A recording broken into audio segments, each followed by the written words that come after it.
Okay, let's get started. Hi, I'm David Knight, and I'm the host of Project JFK's film series, video series, meeting series, whatever you'd like to call it.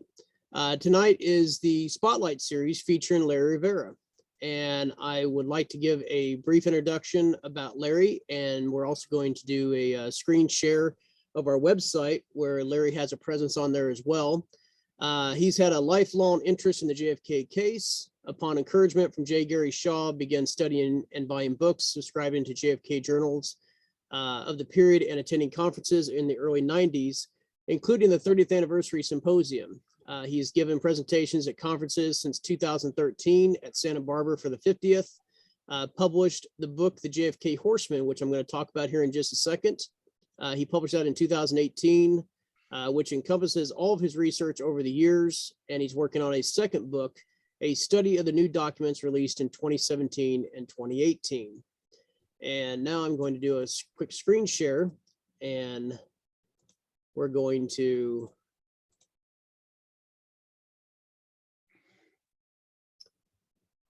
pull that up real quick.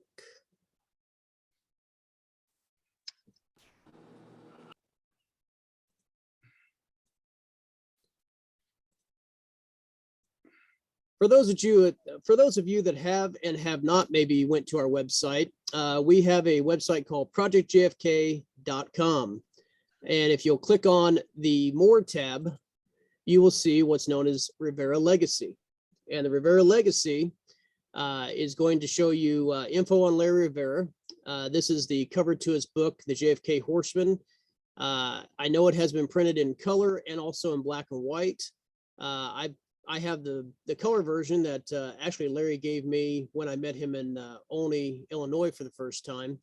And there's definitely a difference between the color and black and white. They're both great books, but if you want to see key details, I suggest everybody to order the color edition. In the book, there's images from the book. You can order the book on this tab. You can find out more about Larry Rivera on this tab here. Also, there was a video interview that me and Brian and Casey did with him in Olney, that if you'd like to watch that video clip.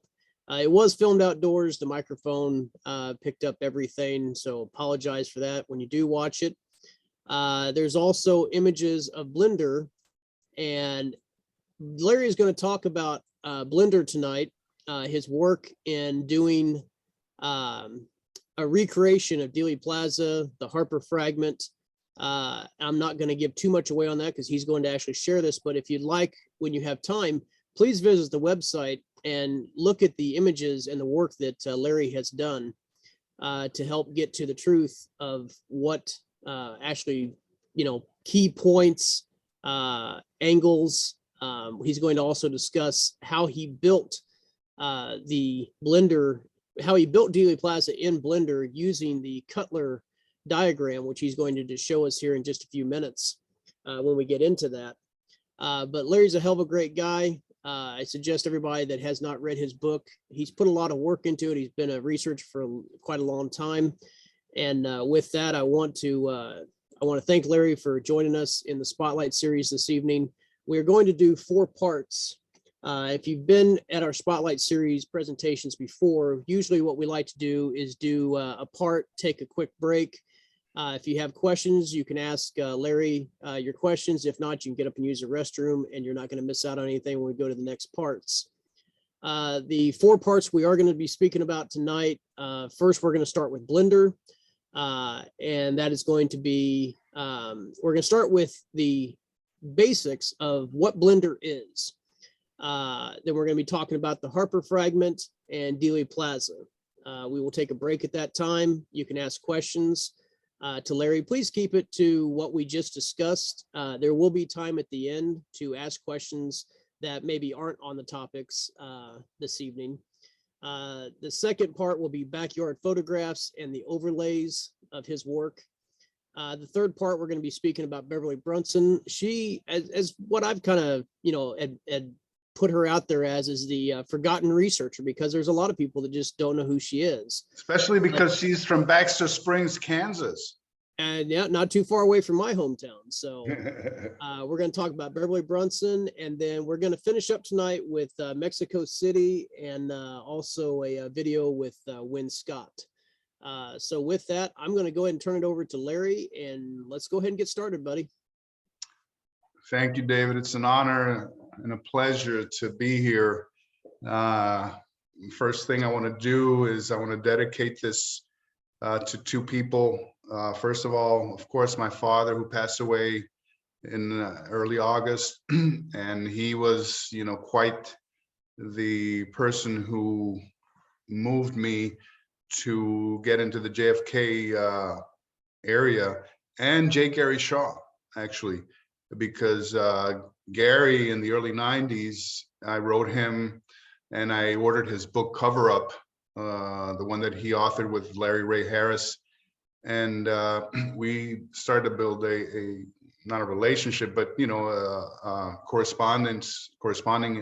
And he encouraged me, and he sent me on to other areas, of investigation. For example, he hooked me up with Dr. Rose, who did the third decade and the fourth decade, and also the old Assassination Information Center, which not too many people, at least nowadays, but if you're from the old school, you remember the old AIC down there downtown near Dealey Plaza, where I met a person by the name of Johnson, Robert Johnson, who also encouraged me to write articles and to investigate. I met Larry Howard there.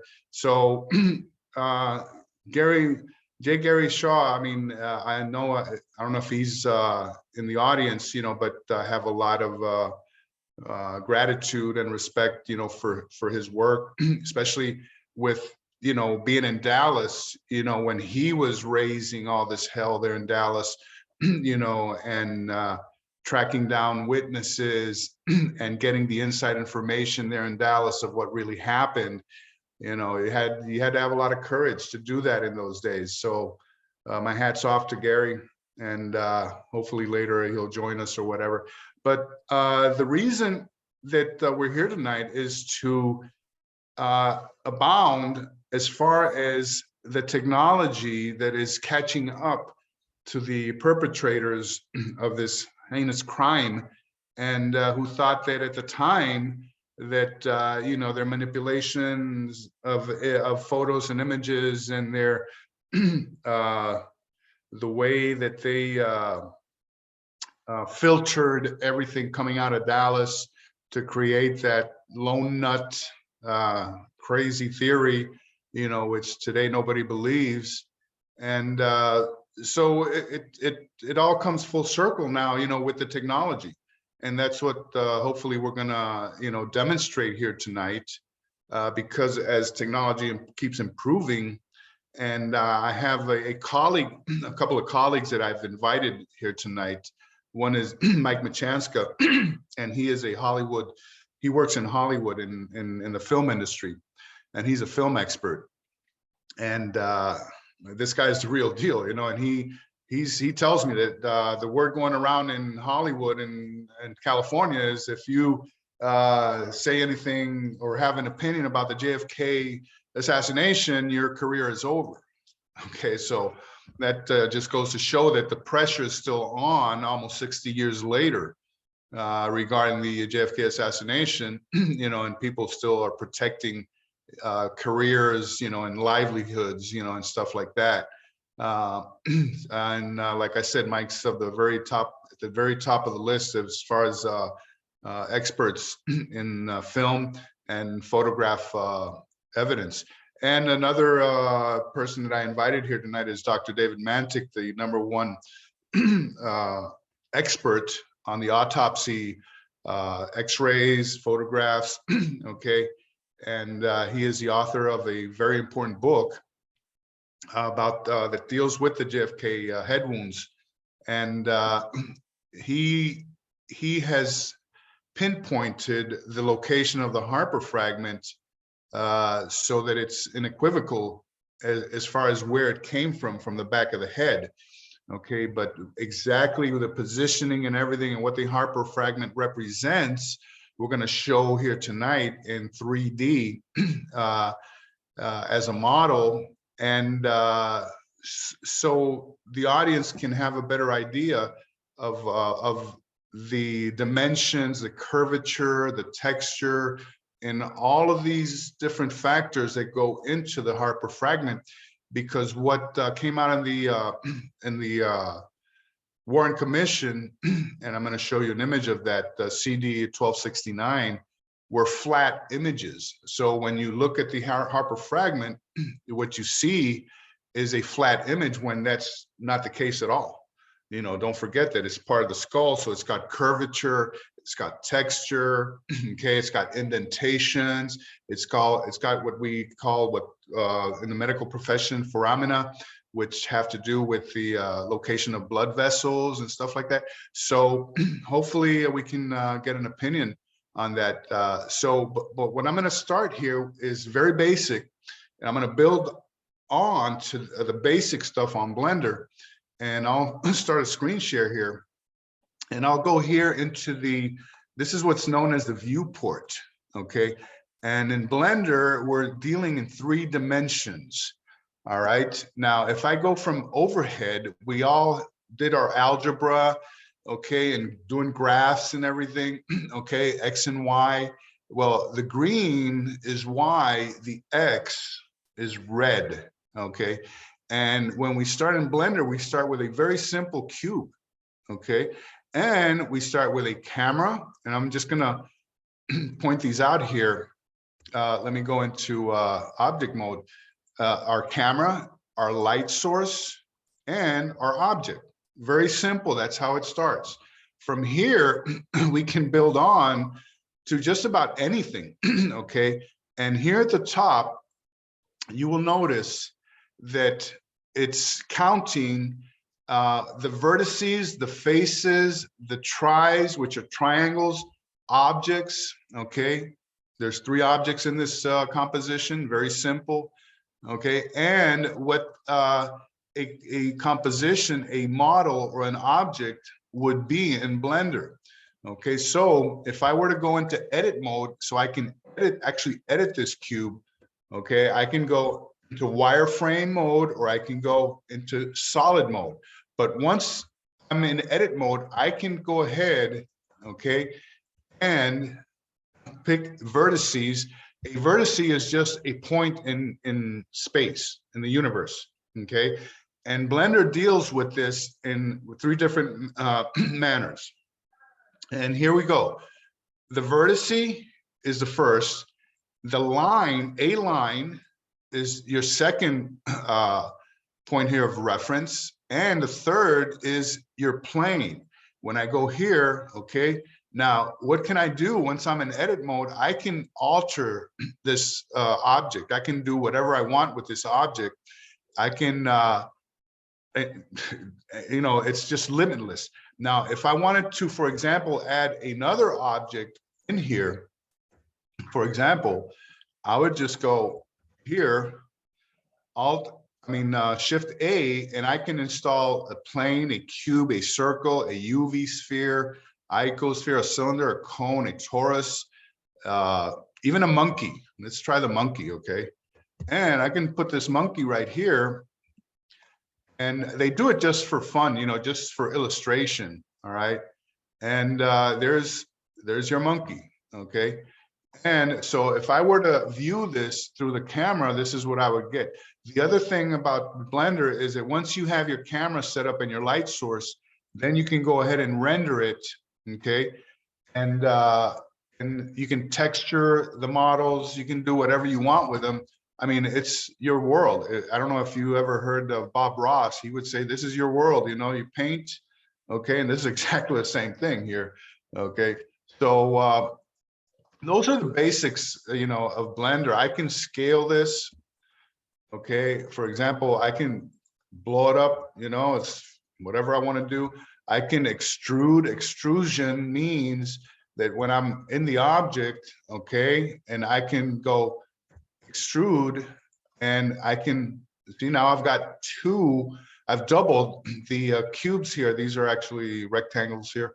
But to give you an idea of everything that can be done here, I'll go back to vertices, okay? And for example, and I want to make this brief because I don't want to bore anybody, okay? See this? I can just, go ahead and model whatever I want, okay? And usually what we use to do modeling are reference images. And that's what we're going to move on to in a second here.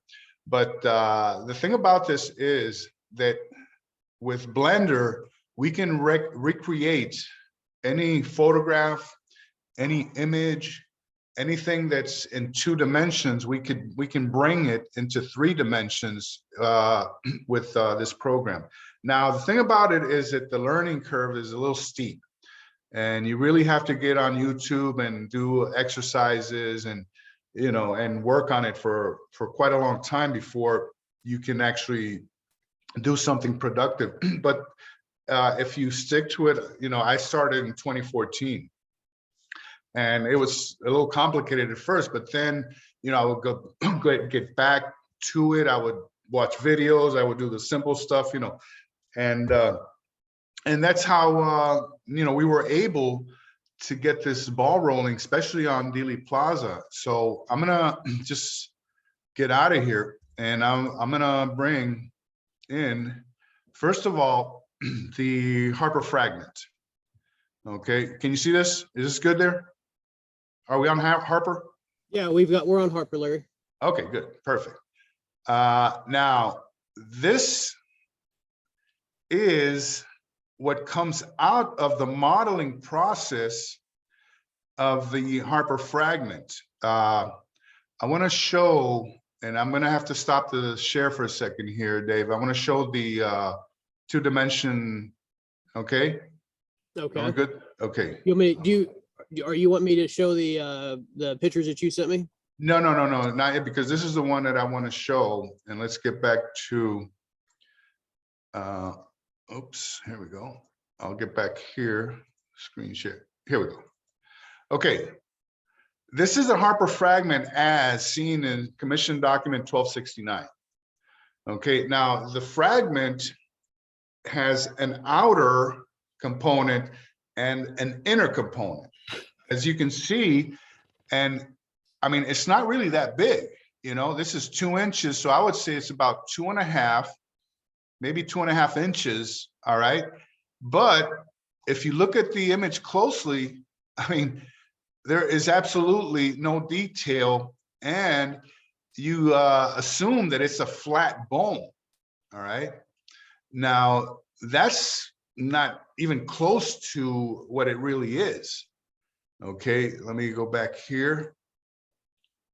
All right. When you model it and when you apply the texture and all the information that's missing from the 2-dimensional image, okay, this is what we are left with, okay? And as you can see, it's got curvature, it's got thickness, it's got depth, okay? And the exact position, okay, of the fragment is on the lower occipital-parietal area, which has been pinpointed without a reason, without any doubt, by Dr. Mantic. Okay, now I want to, now the rendering of this, okay, is done by manipulating what we call the nodes. Let me expand here. And this is another thing about Blender. Okay, we can, okay, now this node editor here, I'm gonna pick the, okay, and this is important because this is why this modeling is so, and it has so much potential. There we go.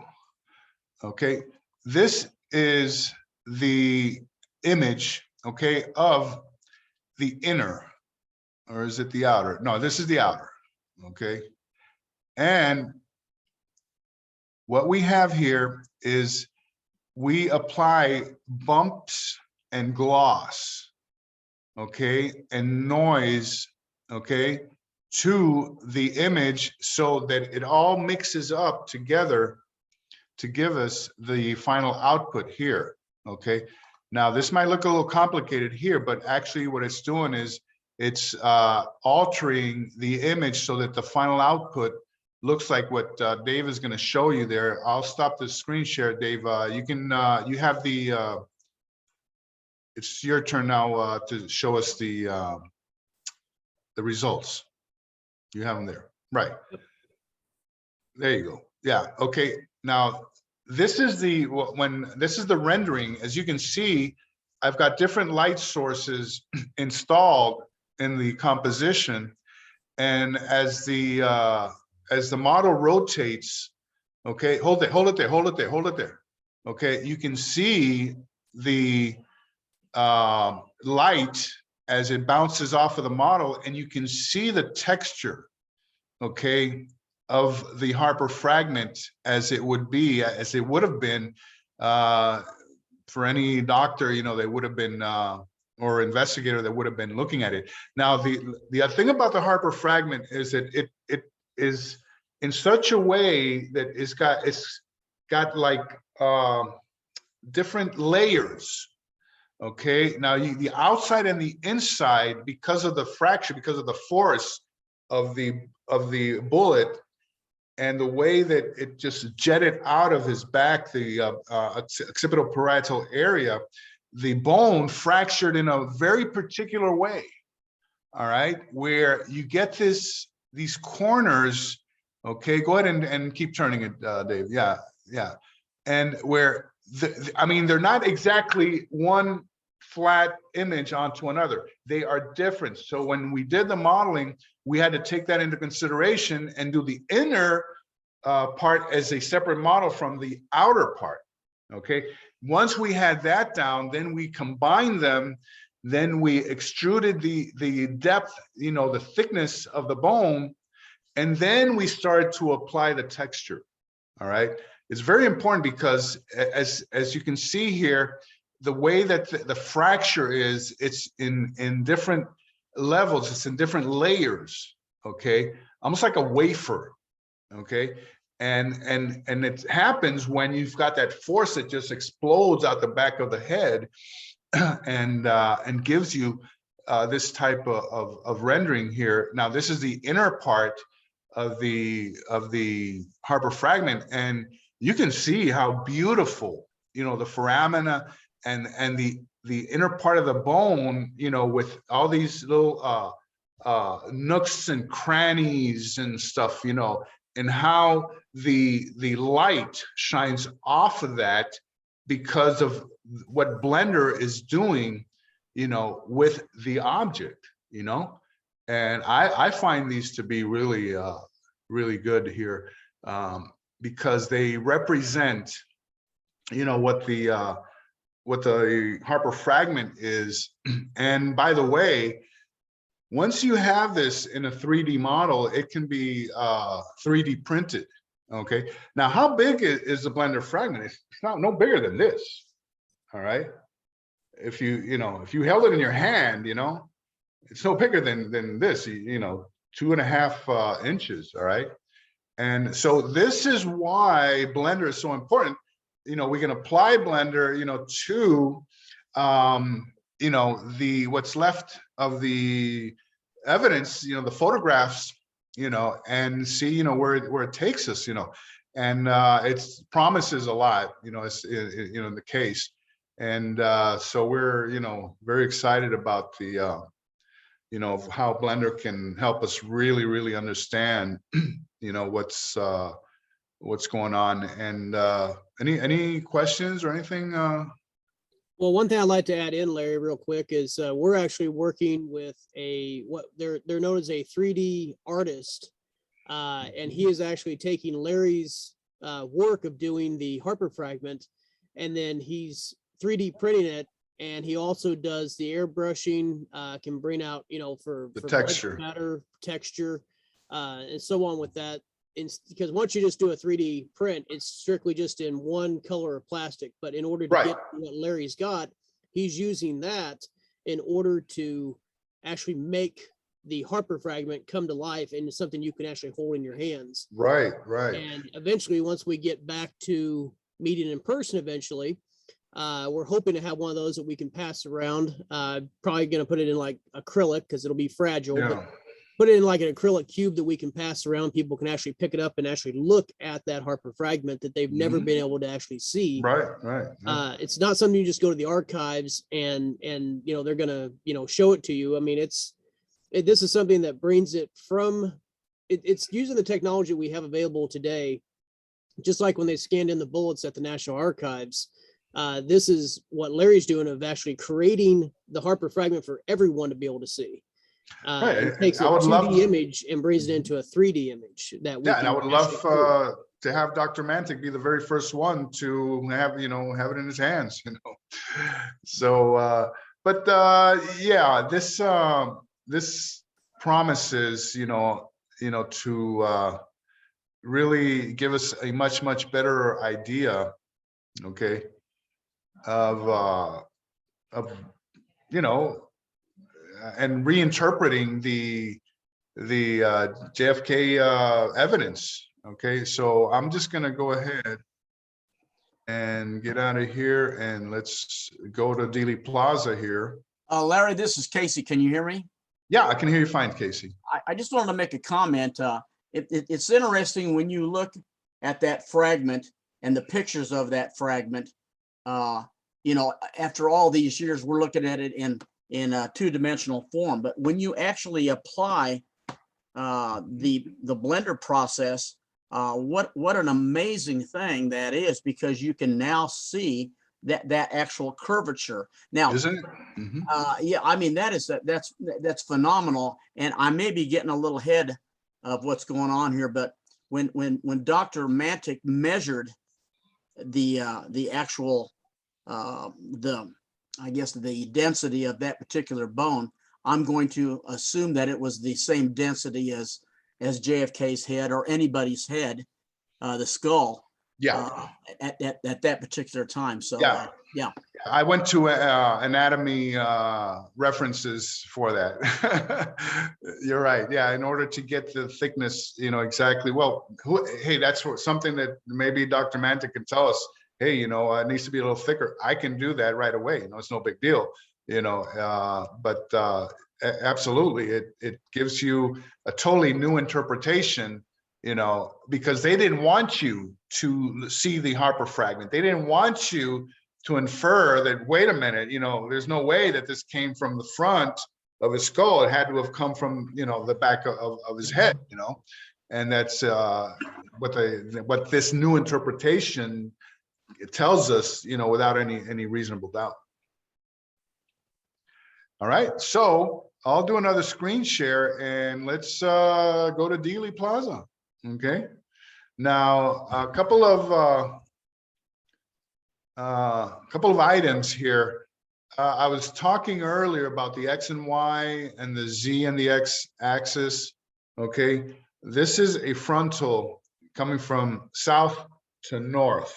Okay, and as you can see, the red line is our X, the Z or the Z is our, you know, vertical measurement. And if you're asking where the Y is, of course, right here. Now, what I'm going to do, see this, this is when I talk about reference image, okay?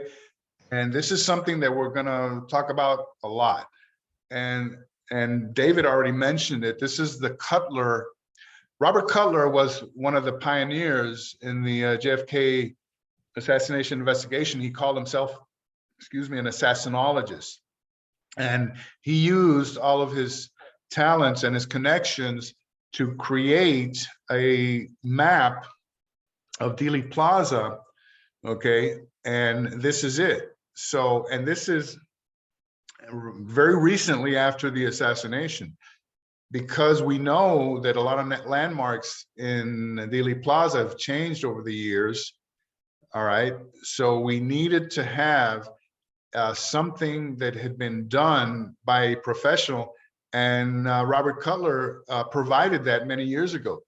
And in fact, if you look at this map here, he's placed the different photographers that were known at the time. For example, here's Willis, here's Betzner, here's Croft, here's Towner, here's Martin, you got Bell, you've got Nix, Babushka lady here, Mormon, Botham, Alchins, okay, and on and on and on. And in fact, even Elsie Dorman up here, okay, on the fourth, I believe, fourth or third floor that she was filming, and that's where she was right there. So when I go here, okay, as you can see, the landmarks that are provided here by Robert Cutler are exactly in the position that they're supposed to be in. Now, another thing that I want to point out, when I go to the frontal, straight down the line view here, we had to define the slope, okay, of Elm Street, okay? And obviously, we all know that it's going downhill, but how much downhill actually came out in measurements done by Daryl Weatherby years ago. And those are the measurements that I use. Those are the angles that I use to set the downslope here of Elm Street. As you can see, the triple O, and I'll go here a little bit into solid mode. Okay, this is your triple overpass. Another thing, every time that I click on an object, it'll tell you what object I'm clicking on at the bottom left. You see here, triple overpass, okay? And so, you know, at the time when it's outlined in yellow, that means that is the active object, and I can work with this object. I can move it if I want. Right now I have it locked in place, but if I want to actually edit it, I can go into edit mode, and I can do that if I want. I mean, that's right. That would be edit mode, okay? And work with it. But since the model is already completed, I don't need to do that. But the point here is that these objects are placed in the exact position that Robert Cutler placed them back in the right after the assassination. This is from the 60s, actually. And as you can see here, I'm gonna go back into, this is the Dow text. I'm in edit. Okay, here's your Dow text. See here? Here's your county records criminal court building right here. This is Houston. Okay, here's Elm, as you see on the left at the bottom. Okay, it pops up. Okay, all the trees. Okay, the live oak. Okay, and we have a lot of trees, and they're exactly in the position where they need to be. All right. In fact, some of the trees were smaller, and he even pointed that out here, as you see here next to the reflecting pool. All right, these trees are smaller than the other ones. Okay, so that's to give you an idea of how much detail Cutler put into this map. Okay, now when I go ahead and I turn it, okay, and for the benefit, okay, so you can see what I can do with this model now. Obviously, you know, this is from a, you know, very, very far away, but if I want to go in close, all I have to do is zoom in, okay? And in fact, here I can see already a little glitch that I can, let's see, we can repair. There we go. Okay, this is the grassy knoll, and to show you and give you an idea of how editing is done, I'll go into edit mode. I'll find that vertice, okay, and I'll go ahead and correct it. Okay, see, the model is not perfect. I'm still working. See, so now that those two pockets that were there, okay, they're gone. Okay, because I just fixed it. And that's how easy it is to do editing of a model, you know, in Blender, once you get used to it, obviously. Now, I want to point out all the lampposts. Anybody been down to Dealey Plaza these days knows that these lampposts are not where they were, you know, on November the 22nd, 1963. Okay. They were here right at the curb. Now they were moved over onto the infield. Okay. And others were removed. Okay. So that's one of those little tricks that they've been trying to play on us, but we know better. Okay. Especially when we have this type of power in our hands. Another thing that I want to talk about is cameras. I've placed at least 41 cameras in this composition. Each camera is represented by a triangle like that. And I can adjust the focal length of the camera to match, for example, the Alchin's position. Okay, and that's one of the things that Blender has allowed us to set, that Alchin's was not standing on the infield. He was standing right in the middle of the left lane of Elm Street. So what does that tell you? It tells you that he did not feel that he was any danger of getting run over, so he stepped right onto the lane. That means that those cars were coming very slowly towards him. Okay, now this is the position of the camera. Okay, had Alchin's been on the infield. All right, and I'm going to go ahead and give you the view of that position. And as you can see, none of the landmarks or the figures are in the correct position. Okay, and I'll give you an example. If you look at the Alchin's photograph, this tree is over here on the right.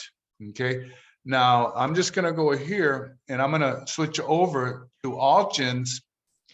Okay, and I'm going to show you the view of that. Now we get the proper positioning, okay, of each of the different objects which are represented in the Alchin 6 photograph. The tree is in the correct position. The obelisk here is in the correct position. Okay, the motorcycle, the outriders. Okay, and another thing I want to mention is, you might say, you might ask, how come, why haven't I filled out the other objects or other people that were there in vehicles? And the answer is very simple. Computer power. All right. What I have done here is just place the most relevant objects, you know, in this composition, so that it doesn't slow down the computer, and B, doesn't just crash. In order to do a complete composition of Dealey Plaza with everybody that you see in, for example, in the Z film and everything, would take, you know, a lot more computer power and graphics power to do that. However, the way that I have done it, you know, at least we get the most relevant people and the images. For example, LBJ's car. All right. The limousine I modeled myself. President Kennedy's limousine. I modeled that myself. And what I wanted to show you here now is what the rendering process is all about. So what do you do with Blender once you have all your models in position and your textures and they look so nice and whatever? Now what do you do with it? Okay, easy. Now I just let the program, okay, Blender, show me what it's going to render as. And for that, I just press F12, okay, and it'll interpret everything that I have in that composition, and it will give me an image of what I just what I have there in the viewport of Blender at the time. And in this case would be what's coming out of the camera. All right. So, oops, looks like I have a little problem here with the texture here. I have to look into that. All right. So this is what the Alchin 6 photograph would have looked like, you know, coming out of the out of Blender. And you've got Clint Hill, you've got Bobby Hargis and BJ Martin, and you've got James Shaney, And behind him, which is not seen, is the Knoll writer, Douglas Jackson, which we're going to talk about a little later. Okay. And something that's really, really, really important is this lady here. Okay. This woman here, as you can see in the Alton's photograph, she's filming. Okay. But if you look at the Alton's photograph, you'll see that a big ink blot has been placed over the camera. So we don't know. So we think, you know, if they were dumb or something, you know, and that you know, her film just got deep six, you know. And so what was she filming? What was in her line of sight? Okay, so I'll get out of there, and I want to move over here to Bill Newman, because his line of sight, okay, and that's him right here. Okay, and if I go to that camera, okay, and I render that, we get to see a lot more than we would have had we not had this here, this blender here. And it's gonna give us a rendering of what Bill Newman would have seen. And now another thing, what photograph, obviously I already mentioned the Alton 6 photograph, but the other photograph that was used as a reference image, okay? And when I say reference image, I'm going to use that image to place all the objects in the proper position, okay? And we know that Alton's is one of them. The other one is Zapruder frame 255, because the Alton's and the Zapruder and the Zapruder 255 are the same scene, the same image, but from different perspectives. Alton's in the street, Zapruder up on the pedestal, you know, on the grassy knoll. So this is what Bill Newman would have seen as the motorcade was coming straight at him, okay? And one of the things I want to pinpoint here, and another thing, the resolution here is at a minimum because I want these renderings to go as fast as possible, okay? Right now, I have it at a 5 sampling rate. If I push this up to 100 sampling rate, it would give you an extreme high definition, okay, of the image. You see, you wouldn't have these, you know, little distortions here, and it would be a lot slower. We don't want that. This is just a demonstration. Now, notice the reflections, okay, on the limo. If you go and look at the Cisco photograph, which is of that overhead photograph, that's real nice, you know, in color, and look at the reflections on the JFK limo. I mean, it's like a mirror. So this would have gone on throughout, you know, the entire trip here of the JFK limousine. And that's why this concept here of the reflection here is so important. Okay, because we see that James Chaney is right next to the JFK limo. Okay, but when you look at the Zapruder film, he's nowhere to be found. All right, but then again, we have him in the Alton's. Okay, I'll move over to Alton's, and he's right here. He's within. He can probably, if he stretches his arm, he can probably touch the president. You know, who at the time is choking on a bullet. Okay, so if I can see Chaney in the Alton's photograph, then how come? And let's take a look at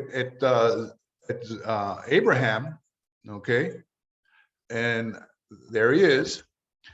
Okay, so this is what Abraham Zapruder is seeing. Okay, so Chaney is right there. He should be in the picture. He should be in the film, yet he's not. Okay, and that's one of the things that we're going to talk about later when we discuss Beverly Brunson, because that's one of the main. That was one of her main thesis, you know, and where she said, "Hey, you know, how come?" You know, if these are the same event from different perspectives, how come we can see him in one, but we can't see him in the other? Okay, and then she looked at, at the limousine, how it seemed that this blue paint had been applied to that frame, okay, which led her to believe, and she said it, she just said it outright, said that's a paint job, okay, where, you know, now why are they erasing James Chaney from the Zapruder film? Okay, she had a very good idea that, you know, we'll discuss that later, but, you know, this is what should have been seen in the Z film. Now, if you look at the Z film 255, you're going to see a big sprocket hole here. Yes, I agree and I accept that. However, you don't see any evidence of Chaney at all, and you don't see any reflection on the limo, on the side of the limo. So something happened there in the Z film that Brunson was onto, and again, Blender helps us interpret that, you know, her theory, and you know, just run it by whoever wants to look at the evidence and see, you know, if they agree or not. You know, I mean, we can't agree on anything, on everything, all right, but this is evidence that comes out because we're able to work with this 3D program. Now this is one thing, you know, I've got cameras all over the place, and you probably want to see, you know, what they show, okay? And here's one of my favorites. Everybody talks about the shot in the back coming from the county records building, okay, right here, that supposedly Weatherford was stationed at. And let's take a quick look at that, okay? And even though we're on Z255, where the limo is further down Elm Street, okay, than when it would have gone at the position that it would have been for that back shot, okay, which, you know, but the angle is not the same. It would have been at a pronounced angle here. So I went ahead and I said, wait a minute, what if I move the angle over to the Dow text? Okay, so now we can see that we have a very straight shot right here. This right here is LBJ's car. This is JFK, and this is the Queen Mary, okay? But LBJ's car is almost, you know, at the position that would have been, that JFK's car would have been at the back shot. And it would have been more of a possibility of that shot being from the roof of the Dow Tex. And just like you can, like the other buildings, they all have this ledge, you know, which offers cover and everything. So, you know, this is just something that let's take a look at that rendering. And we go from there. You know, what Blender tells us, you know, what other hypotheses can come out, you know, whether what other possibilities can come out of this. Okay, so here it's rendering, okay, and here it is. Okay, now I can accept this, you know, better than the one, you know, from the other building, you know. So a lot of misconceptions, you know, can be corrected, you know, with Blender. And I'm not done here, because I'm going to talk about Badgeman here in a moment.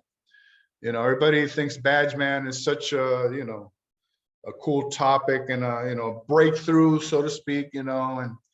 And Gary Mack and Jack White went down to Dealey Plaza, and they were shown in The Men Who Killed Kennedy, and, you know, Badgeman this, Badgeman that. But okay, we'll get out of here. But when I look at the Mormon, okay, in Blender, she's right here. Yeah, that's Mormon. Okay, and here's the position of Mary Mormon. Okay. Notice that the way that I have it set up, you know, you can see a downslope. You can see the downslope of Elm Street. If you look at the Mormon photo, I'm going to rotate the camera. Okay, it looks like it's going uphill. Okay, not possible. And that's just another effect there. Now, I've positioned this model here occupy where Badge Man is seen in the Mormon photograph. Okay, right here, just a generic model here. Now, if I go behind the fence, okay, and behind the pergola, guess what? In order for Badge Man to be in that position, okay, he has to be standing on a ladder. Okay. Now, Vaughn, okay, Todd Vaughn did a study on precisely on this Badge Man thing. And he went over there with his camera and his optics, and he had to get a ladder in order to get Badge Man into place where he is seen in the Mormon photograph. Okay, so everybody thinks, it's so romantic, that you've got this shooter that's dressed as a cop, and this and that, and I have to call them as I see them, if and these people, Todd Vaughn, they went over there and they did actual field work on this. And I have an article that I can show you to whoever wants to see it. And I am just confirming and replicating their work, but in Blender, okay, in 3D. And that is so important, because now, people might say, oh man, they might hate me because, I'm attacking this, such an important part of JFK lore. Let's put it that way. All right. And see, here's something that I can fix. See, I'm always now, see, I can come and fix this here. And maybe there. And just as I'm concerned, I have to agree that the Badge Man is just an anomaly, of a print that's been blown up so much that, people will interpret whatever they want, as if they were looking at the clouds, and seeing, dragons and demons and stuff like that, So what can I say? Everybody okay with all this so far? Yeah, Okay. I want to point out, Larry, and everybody else that's here in attendance, and I'm glad you got that up on the screen. It's not like you went into, I commend you for the fact of using the Cutler diagram, because this is what Dealey Plaza looked like in 1960, right after the assassination, 63, That's right. 64. If you would be using, Google Maps or pictures and measurements from today, Dealey Plaza has changed in certain aspects. Oh yeah. And certain key points of where things were located at. I mean, if you look at what Dealey Plaza, or if you look what the TSBD building looked like in 1963 compared to what it looks like today, there's been all the buildings now. It seems like the Red Courthouse, the Records Building, the TSBD, they've all went through facelifts. Things have been taken off the side of the School Book Depository Building, now being the 6th floor museum. The entrance. You went David, back, the entrance. The entrance has changed too, but you went back and actually used what we had available right after the assassination to build your model. So you're not trying to, I don't think that you're trying to interpret, anything out of the norm of what actually Cutler had done. I mean, you did a great job with going through and building your model off of what we have as the diagram and what we see in pictures at the time of the assassination, compared to, some models that we've seen on Fox News or some of the like PBS, Nova and things like that. They go in and build computer models. But do we really know if they went back and built them off of the 1960s? Very good point. And not only that, not only that, they only show you little small areas, like the limo, and they don't go the whole, the whole thing, the whole scene there of Dealey Plaza, the way that, this is why it's so difficult to construct this model. Now, I want to point your attention here at the top. Okay. You see vertices, we're talking about 5 million vertices, faces, more than 5.5 million vertices, objects, 2,341 objects, I mean, that's a lot of computer power, that is required in order to run that, okay?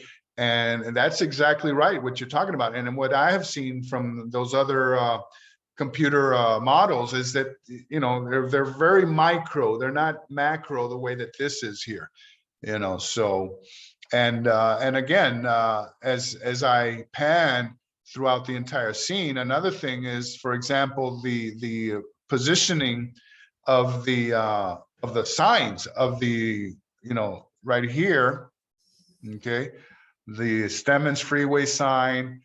We all know that there was a lot of finagling done, with the signs right after the assassination.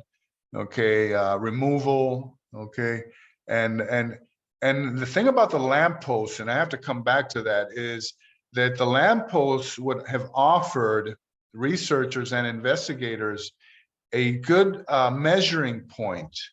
Okay, to go ahead and grab cameras and go and try to replicate the Z film, okay?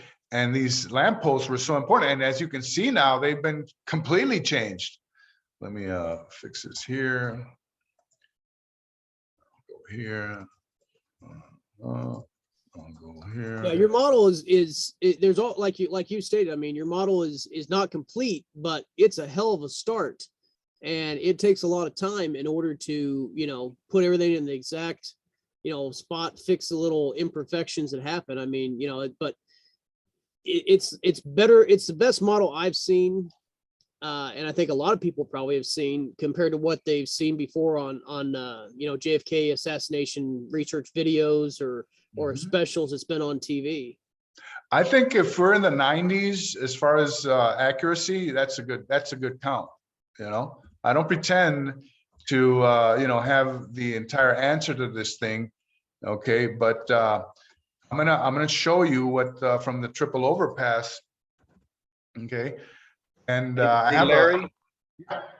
Larry. Yeah. Hey, this is Brooks LaPlante. I just want to Hey, jump. Brooks, how you doing? How you doing, brother? Just a quick comment about Badgeman. Yeah. At the autopsy, when the morticians were working on JFK, Tom Robinson from Gawler's plugged a hole up in the hairline on the far outside of the right eye. Mm-hmm. Jim Jenkins refers to a lead smudge in the right temple area. So yeah, depending upon your perspective, they're talking about the same thing. If the bullet struck there from where Badgeman was standing, it would have blown the hole out the back left side of Kennedy's head, probably wrong angle, right? Yeah, right behind the left ear. And there was virtually no damage to the back left of the skull to speak of. And not to mention Jackie, Brooks. Right.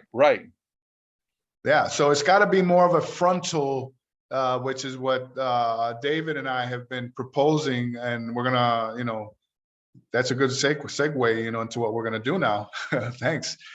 This is from the top of the triple overpass. Anybody who's been there, I have a picture that I took in one of my trips down there, and this is exactly what you see from there, and again, the positioning of the lamppost, which to me is so very important, especially that some have been removed, others have been moved. If you go to Dealey now, I think that you got lampposts over on this side, and these have been moved over to the infield. Okay, so, and again, for example, Roy Schaefer was the only researcher that I know of who went down to Dealey Plaza with a Bell and Howell, stood on the pedestal and started to take film, okay, to compare to the Z film. All right, and why didn't other people think of that? And I know that Douglas Horn, when he was with the AARRB, they were going to do a study with the Bell and Howell, and it got canceled at the last moment. And obviously, for the same because of the same situation here, they don't want you to go and dispute what their fairy tale is, but yeah, this is a really nice rendering here. again, if I wanted to really reproduce this in high definition, I can, crank up the sampling rate. Obviously, the time, doesn't allow us to do that. Now, this is David's position right here. And maybe David, I'll render it for you right here. And David can maybe you can jump in here and describe, what we're seeing and why. And because he's done a lot of work on this, and I've obliged him by, placing a camera there in between the slats there on the triple overpass to give us an idea of that position, of what would have been seen at that position. Now, bear in mind that, again, this is Z255. The frontal shot comes around anywhere from Z 190 something to maybe 210, depending on whose research you subscribe to. And but this is David's position.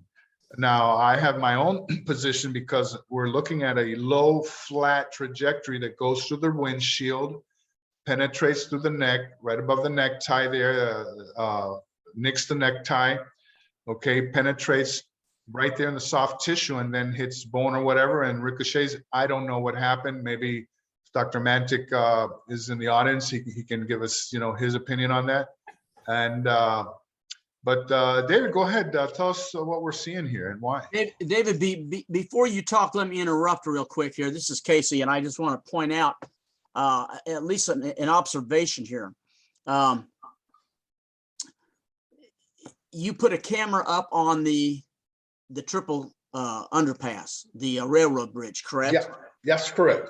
All right, now I'm going to try to figure out how to ask this question. The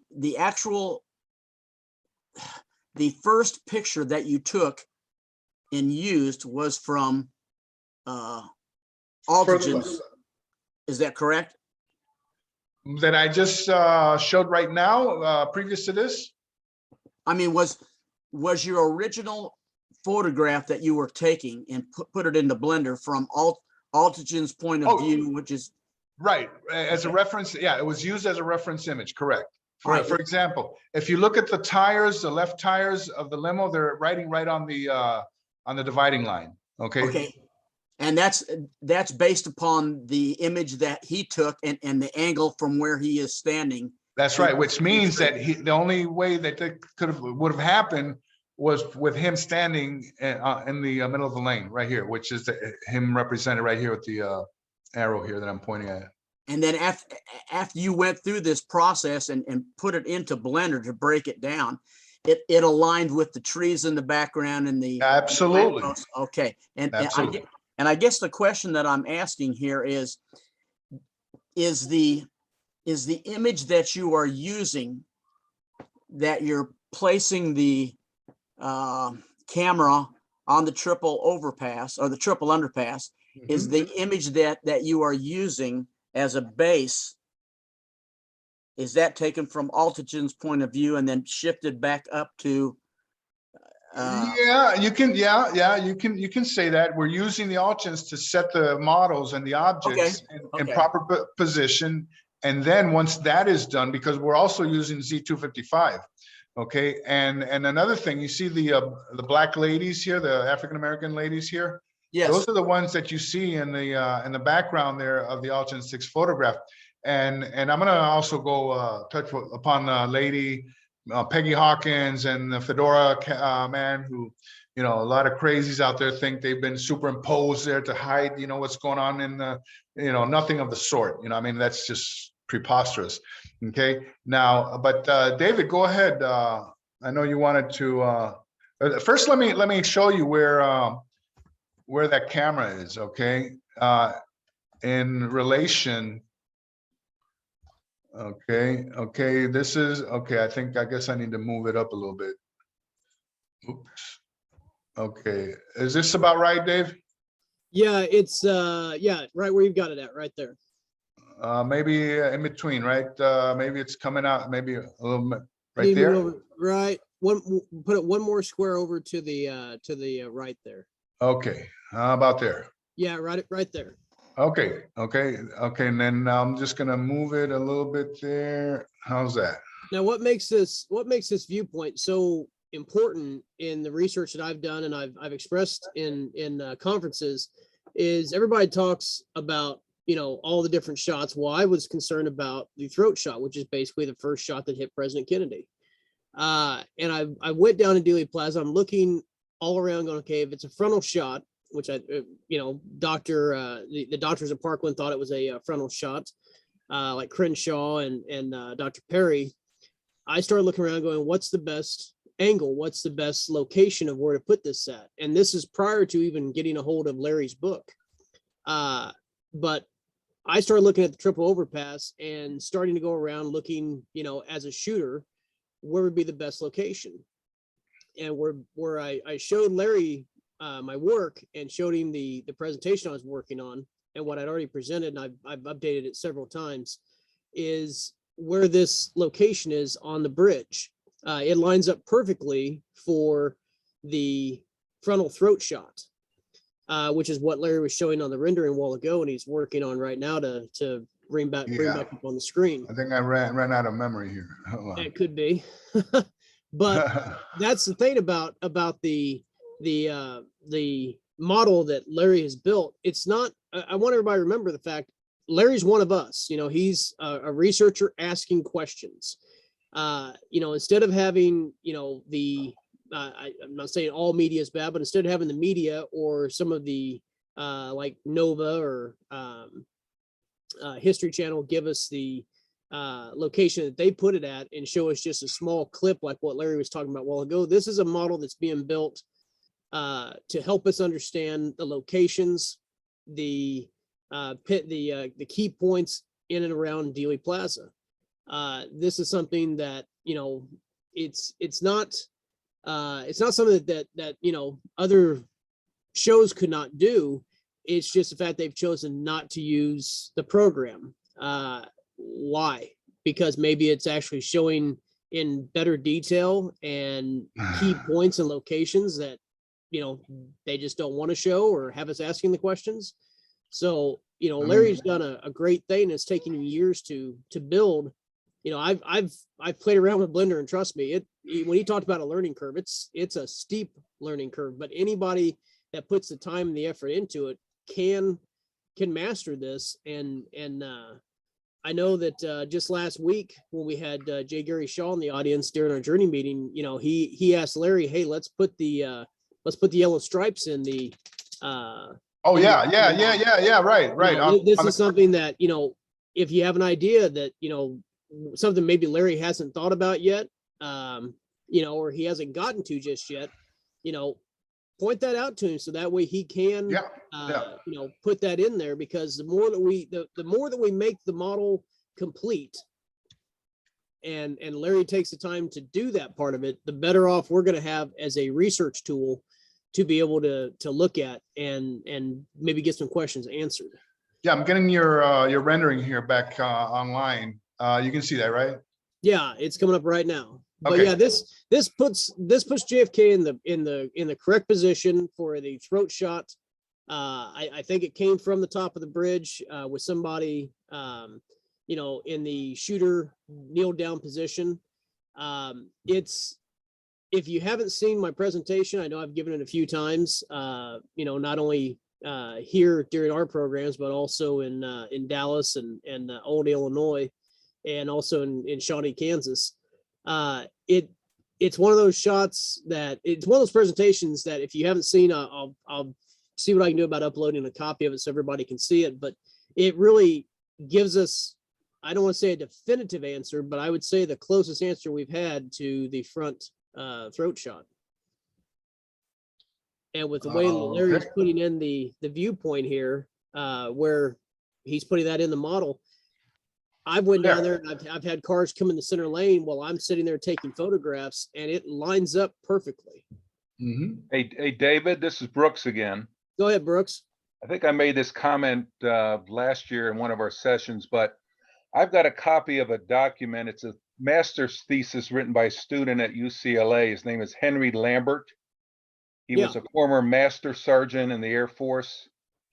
And the reason he did this thesis, he wanted to see how bullets deflect through glass, and he was primarily interested in a hostage situation. Somebody's taken a bank, you know, robbing a bank, they got a teller hostage. And if SWAT's going to shoot through a storefront or the glass window of a bank, what happens to that bullet when it hits glass? It's a really phenomenal study. It took them a year long. They did all the shooting out at Edwards Air Force Base. I can give you the document. But bottom line, they used I think a little over a 30 caliber bullet, full metal jacket. No matter the angle of incidence, the bullet severely mushrooms. Mhm. And if it's not head on, it deflects at a wild angle. Mhm.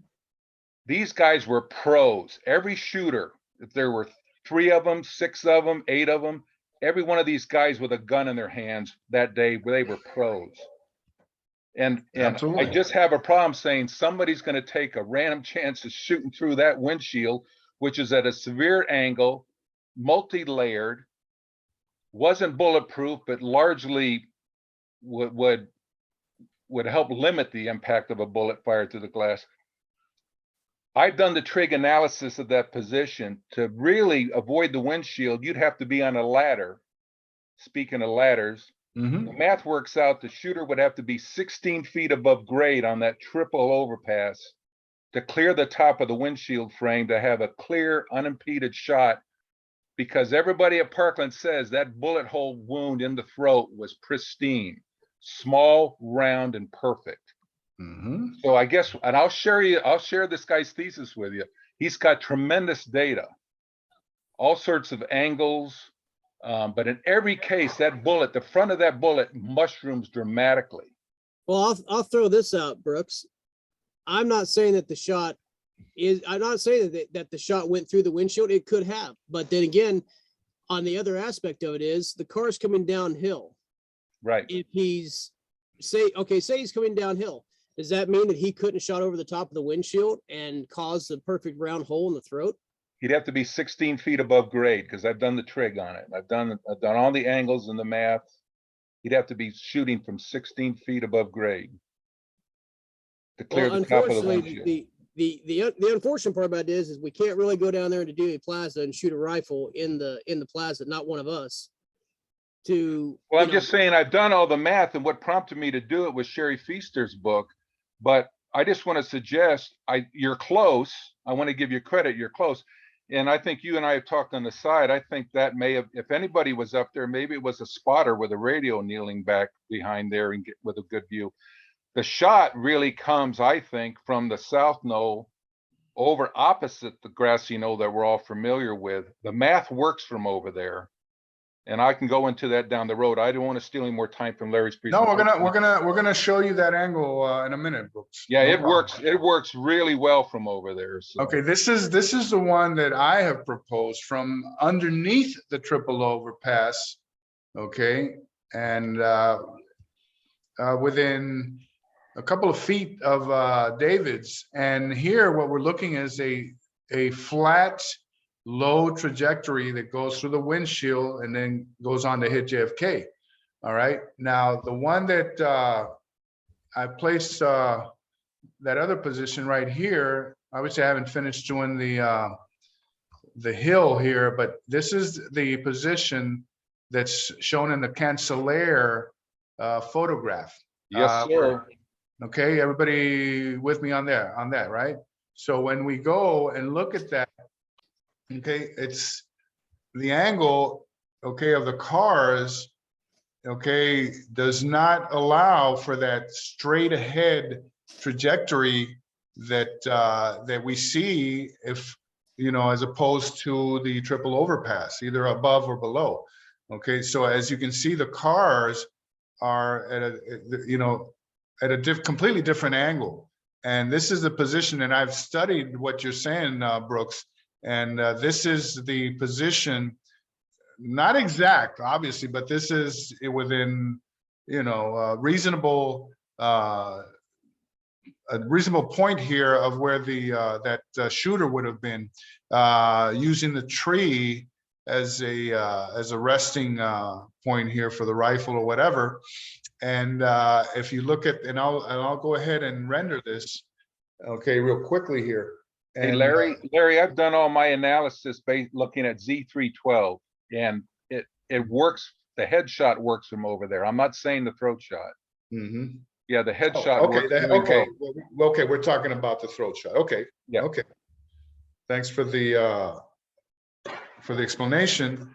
But yeah, here's where the frontal throat shot, would be impossible from from that position. Okay, and I'll go ahead and get out of here, and let's go ahead and. Okay. This is fantastic work, by the way. Really. Thank you.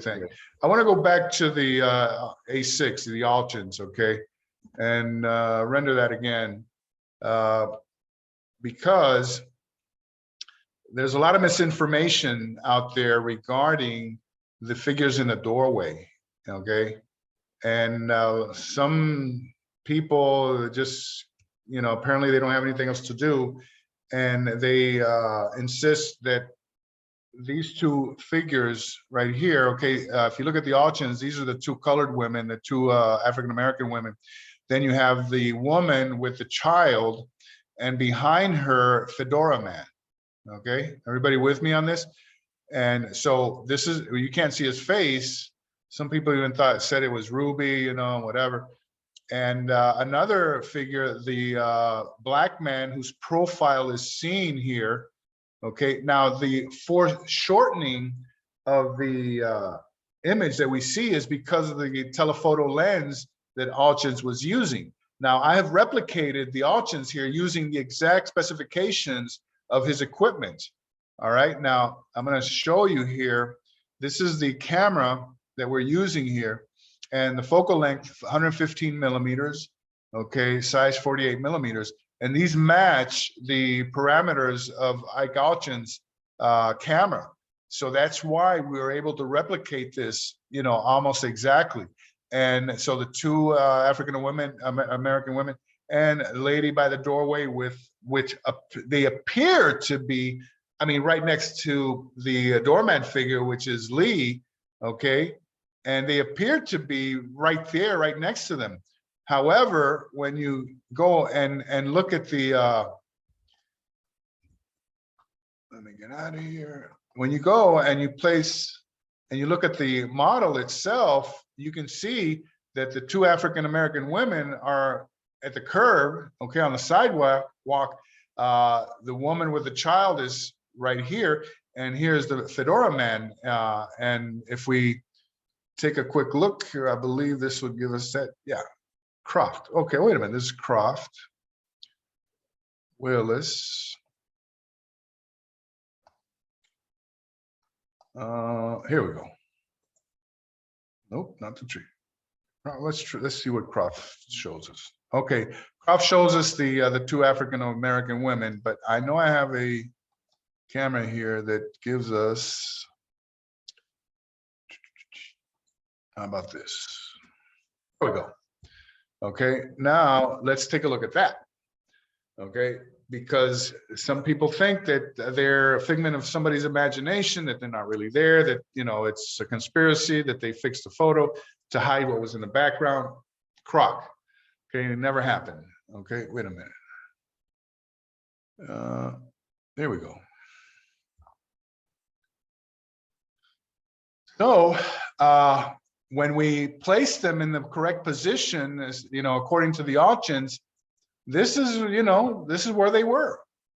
Okay, they happened to both be in the sunlight because they were not close enough to the tree there, and this urban legend of them being right next to the doorway just doesn't pan out. When you place them in 3D space, using the reference images, okay, then you get a much clearer interpretation, of, where they were, okay? And that's, it's as simple as that, and it has to do with the foreshortening of the camera and the equipment that he was using. Now let's take a look at Willis. Okay, this is Willis, but at 2:55, when Willis took his photograph, the vehicles were further up, closer to him. And here in the background, we can see Zapruder. Okay, and let me render that one real quick here. And so we're able to now, as you can see, if I am able to match different photographs, to the model in Blender, then it would be we could conclude that the objects are in fact in the proper place.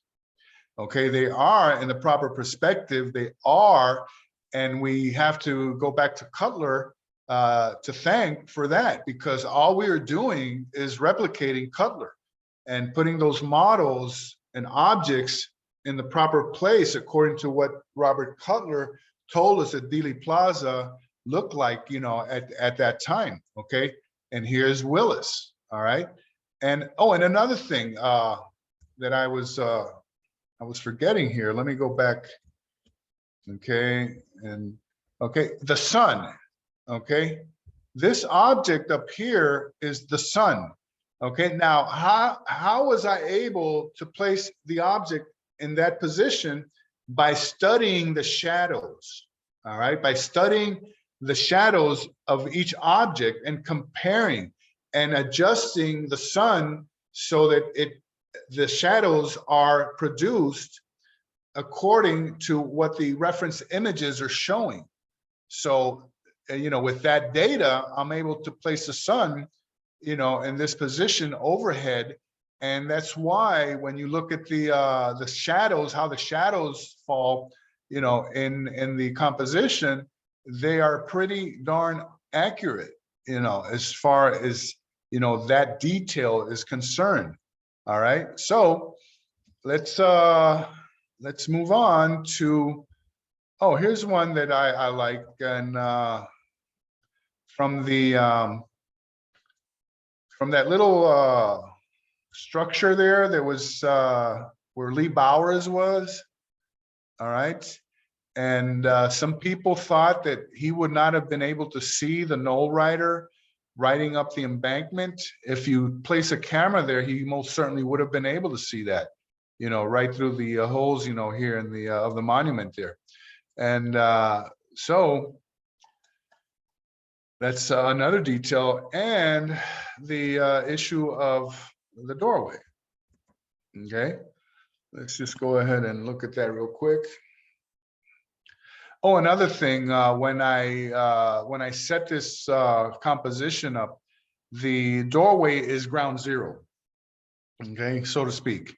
And I'm going to show you now the two perspectives that place the doorway in. See, I have a problem here, this texture here.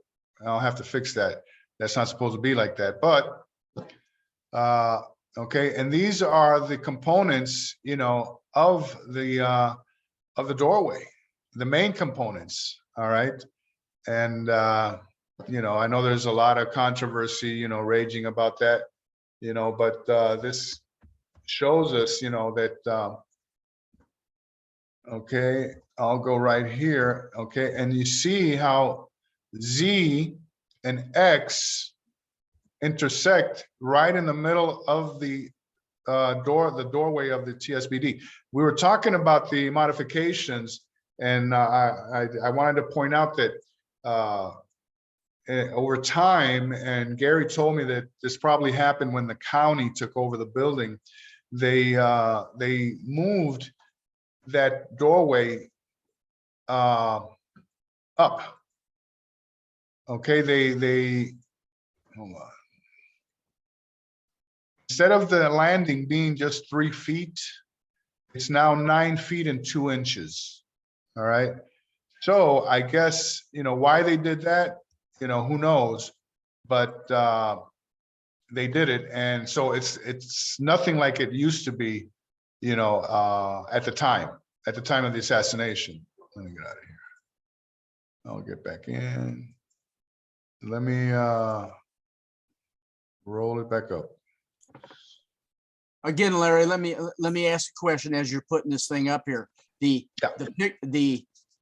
picture that you're using is Altigen's, correct? The two reference images. Okay, the main two reference images are the Altigen's, actually three, Zapruder 255 and the Cutler map. So Okay. I'm getting above, frontal, and sideways. And then after that, when I look at the other cameras, okay, for example, I've got Towner, okay. This is Towner. Yeah, there's the Towner. There's two cameras. Towner's got two. Okay, I've got two cameras for Towner. Okay, Tina Towner. There's one. All right, and then there is this one, which because her film pans. Okay, and so here's the other one. Hey, Okay. Larry, hit your screen share. We're not seeing it. Okay, sorry about that. Okay, Towner. This is one Towner. Okay, and here's the other one. Regarding Towner, I wanna mention that it was Mike who pointed out that it was also rife with alterations, you know, and when we went and did a study on the Towner, we found, I mean, such ridiculous alterations, you know, they're not even funny. All right, and let me just render this. And I got a hold of Tina Towner on Facebook, and I sent her a link to that work, and she was like, wow, I didn't know this. I didn't know this. They had altered my film, you know, and like, yeah, well, they did, you know.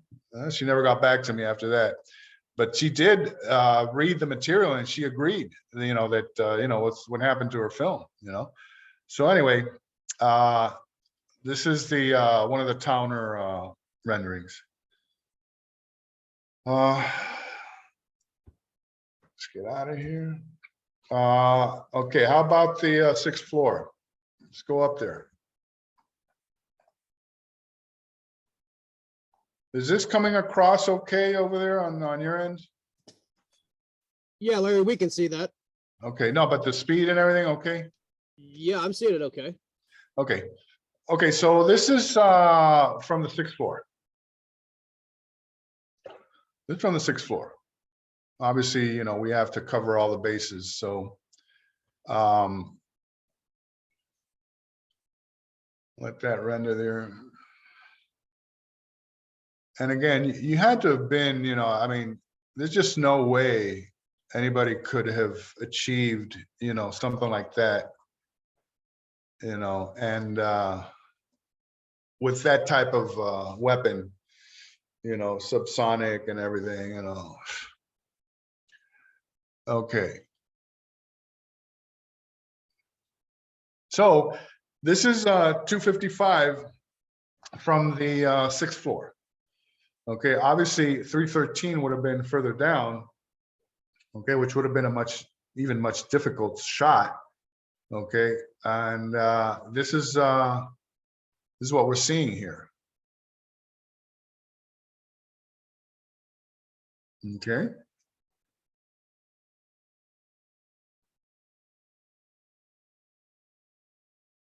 Again, all the lampposts are in the proper position, the trees and everything. Okay, this is the way it was on November 22nd. Something else that I wanted to show here. There's doorman. Let's see.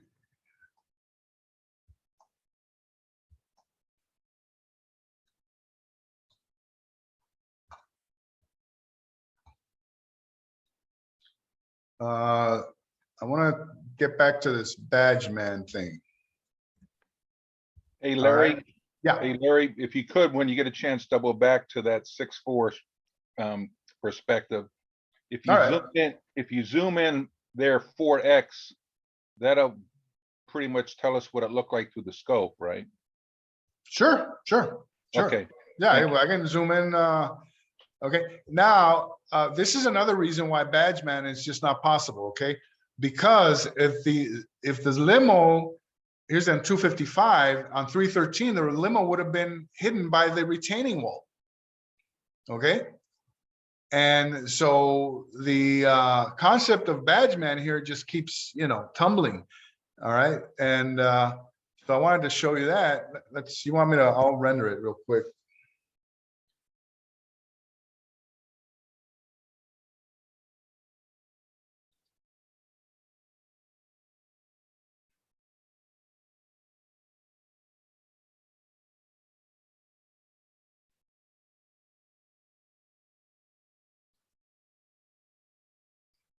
Here.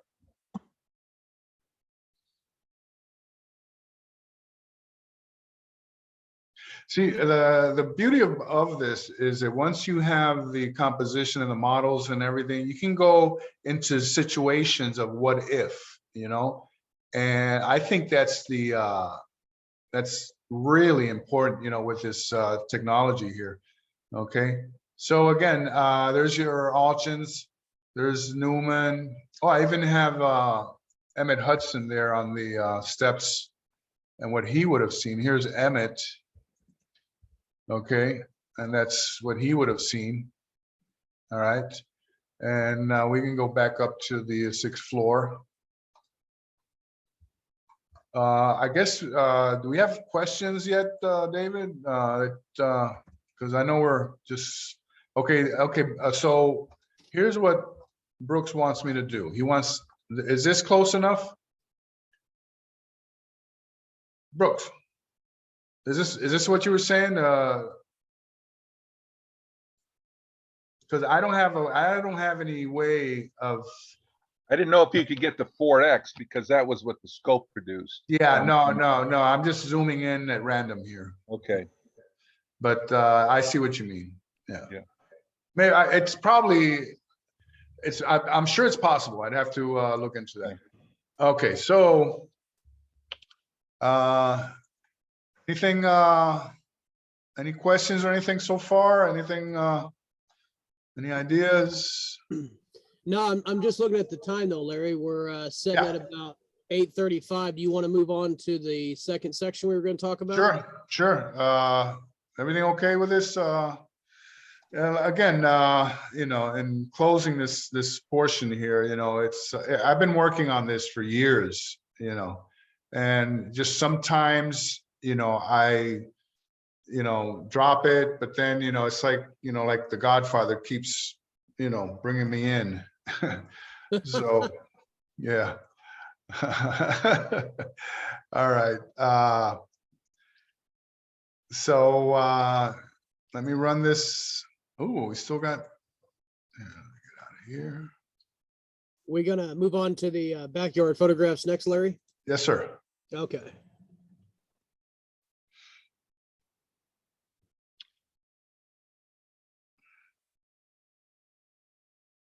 All right. What Larry's getting ready to show, we had our spring conferences this year in April and May, and we kind of finished up with kind of just a roundtable discussion where some people had already left for the day, but we basically just kind of stood around like we were doing if we were in person at a bar talking.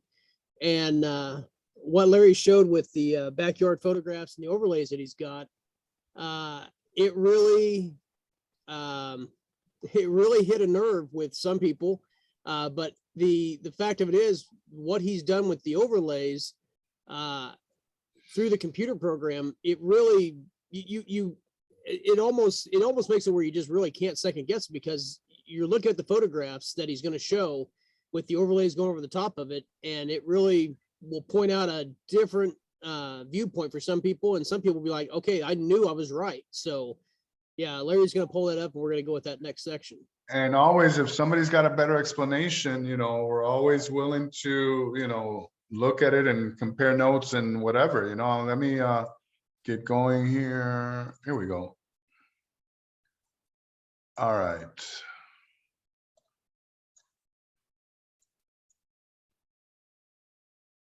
All right. Now, these were the images that were used to frame Lee in the eye of the world, actually, you know.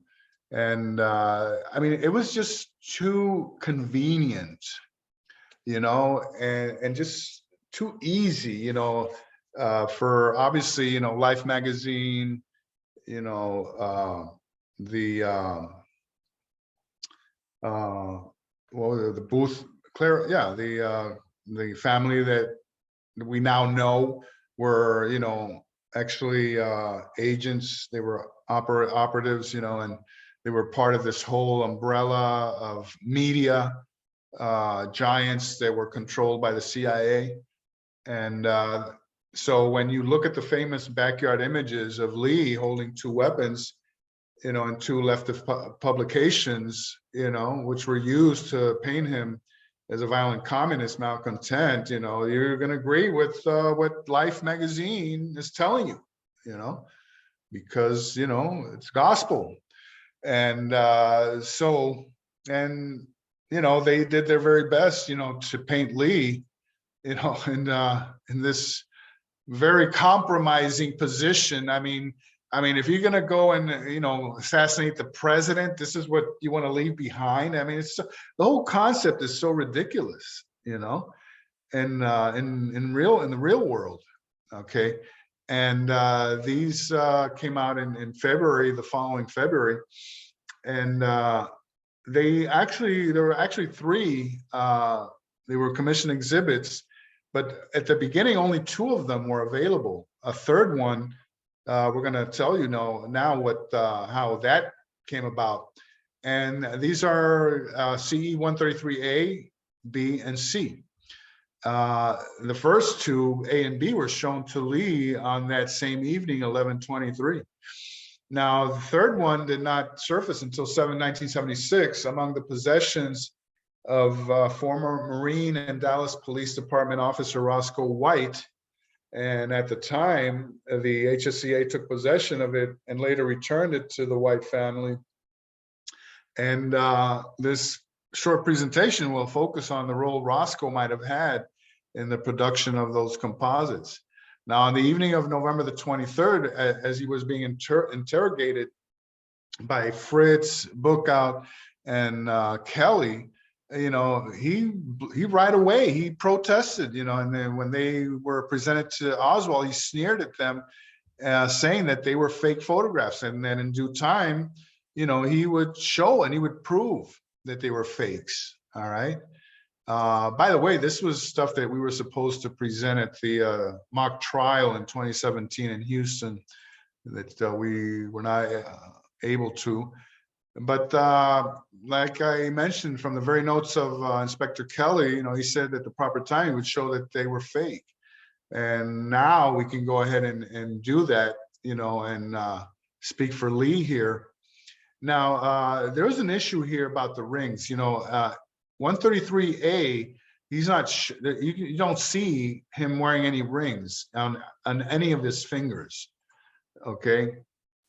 Now on 133B, what appears to be a ring on his right finger, okay? Right ring finger, okay? Now we don't see anything on the left because the perspective doesn't allow us to. But then 133C, which is the one that shows up at Roscoe's, he's wearing a watch and a ring, okay? Anomalies that are pretty obvious, you know. Now, photogrammetry suggests that the same face was inserted into all three photographs with simple airbrushing used to slightly alter the mouth, head, and hairline. Now, this is nothing new, okay? And I'm going to cite, you know, the two most important studies, you know, on the backyard photos, okay? Now, when we superimpose all three, the features line up perfectly, you know? And I have an animation here that I'm gonna have to get out of here because this thing is a little buggy. Here we go. And let's see what we got here. So again, on these overlays, if you don't see any movement of the features, that means it's the same one in the same photo, okay? And here we just color coded them. Now for the chin comparisons, okay, there's the Lee, okay. But then when you compare, and this work was done by Jack White, all right, where he compared the chins and they're not even close. All right, he's got that cleft here, okay, and that's the New Orleans NOPD, and then this is a Dallas again, okay. This one really shows how they beat the crap out of him. You know, they put remember when mercurochrome used to put that iodine, you know, on cuts and bruises back in the day? That's what they put here. So anyway, side by side, you know, you have this major anomaly here. And again, credit Jack White. Now, this is where some of our work comes in. And when we superimpose, when we do the overlay of the New Orleans photograph onto CE 133A, look at all of this space here, okay, that you see here. And when you do the animation, first of all, let me briefly retouch, you know, on the importance here of the interpupillary distance, okay? When you do these overlays, you have to have, the first measurement is your eyes, you know, and where those are in proportion to the photograph. Okay, now Lee, when you place Lee onto the photograph, yeah, the eyes line up perfect. Okay, but when you try to, and then you, based on that, you line up the nose and the mouth and everything, and you're left with all this left over here on this side. Okay, clearly, you know, a problem. Okay. Now, CE 133, which was found with Roscoe, the pose changes, you know, from 133A, 133B, and now we've got this, you know, very particular pose, okay? And, you know, when they did the reenactment, Detective Bobby Brown, and this is at the Dealey address, actually, and I've been there, and I've actually taken photos of myself in that same position, and this is, you know, this is not the pose that you see in A and B. Okay, so that's what I'm getting at here. But it is the pose that you see in the one that was found with Roscoe White. Interesting there. Okay, and here's another photograph, different from the one that he took here. I mean, what was the interest, you know, in 133C, you know, when it's not even the same as B and A and B? You know, another something that's never been explained. Then the ghost image, again, it's the same pose as 133C, not A or B. Okay, and this was also found at the DPD. Now Roscoe was a chameleon. If you look at all these photographs of Roscoe, not a single one matches the other one.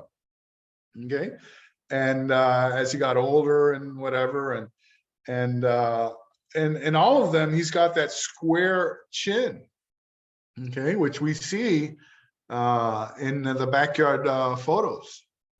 And as we move on here, and I found this information at the Weisberg site, and it's very relevant, and it needs to be studied here. Roscoe was trained in photography, having been hired in that capacity by the DPD October 7, 1963. Only weeks before the assassination, Roscoe took pride in his photographic skills and was in the habit of altering the faces of people in photographs. His relatives thought it curious that he went to the trouble of erasing the faces of all the people in his pictures. They wondered where he had learned to do that, but naturally he never offered any explanation. After 8 months, Roscoe was finally classified a mechanic, remained in the Max pool, a motor pool, and continued sending home doctored photographs he had taken and developed himself. So he definitely had that ability and that skill, okay?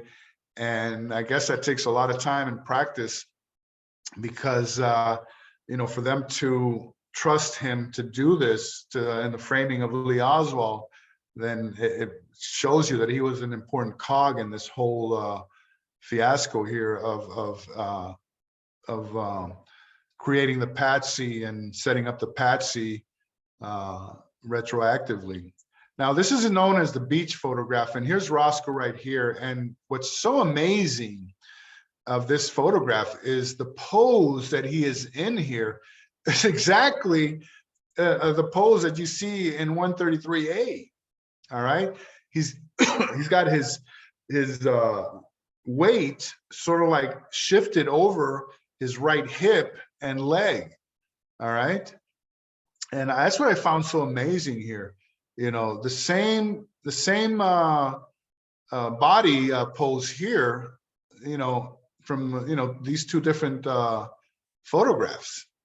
All right, so I think that's one of the it's a very, very, very important here. Now, again, Jack White suspected that Roscoe was a backyard man when he discovered this unusual bump on his right wrist, which appeared to have been the result of a poorly set bone fracture. I don't know if I have it here, but the other researcher who did extraordinary work on these was Stephen Jaffe, who did the work for John Barber in his incredibly, and if you don't, if anybody has ever seen this, go chase it down, the Garrison tapes, the information there still prevails today. And that was in the very early 90s that John Barber produced that. He even narrates the film himself.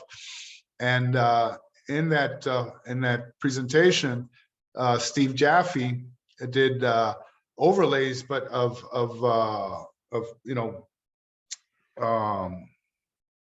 what do you call those plastic overlays, transparencies, and that kind of thing, to show that the same face had been used and the head tilted a little bit to frame Lee.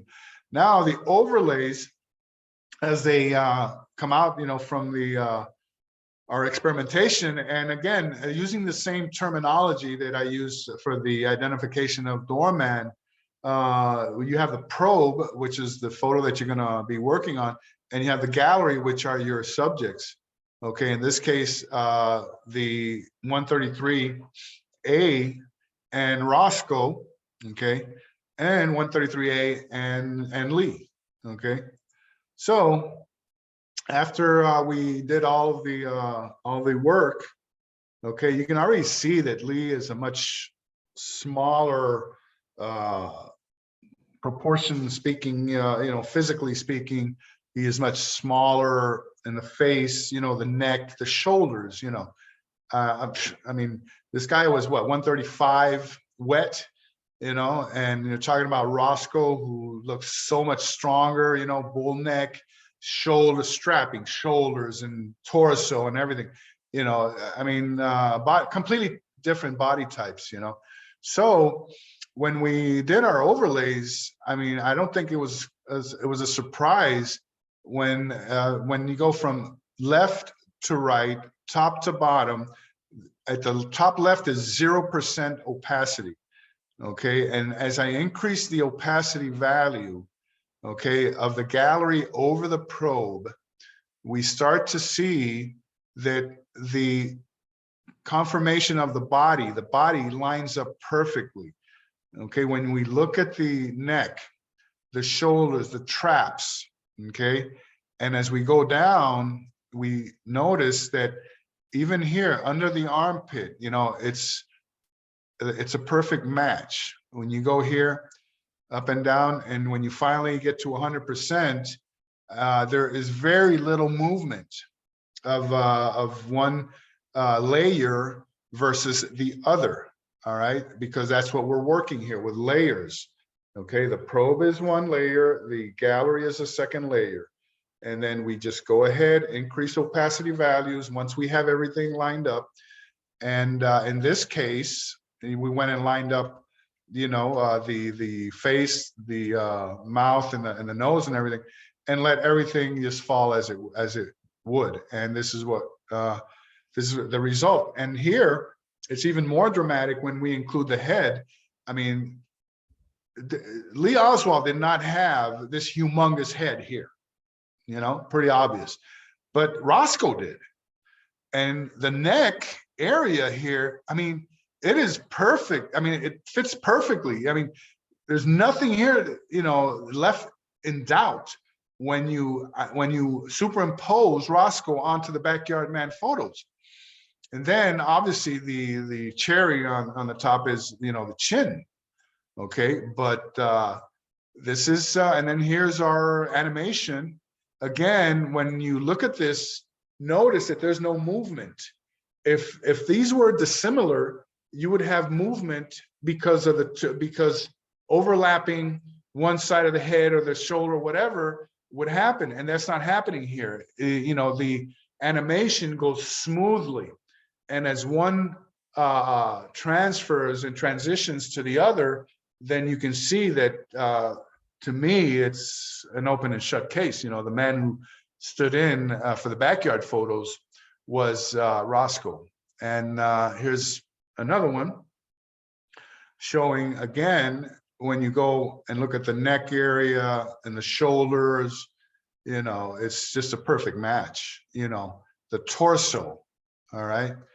You know, when you just exclude everything that's happening with the face, everything else is falling into place, then, and then this guy knows all about, you know, this type of alteration of images and photographs. It doesn't take a rocket scientist to figure this one out. I mean, of course, we have to, you know, check what Lee, you know, what the result would be with Lee being overlaid onto the Backyard Man photo. And here we start to see, okay, how scrawny Lee really was. And his shoulders are higher up. They're narrower, of course. And don't forget that we have matched the nose and the mouth and the chin here, and then let everything else fall into place. And there are all kinds of anomalies here. Okay, it's not even close. This is not the man who stood in for the backyard photos. And here's your animation. Okay.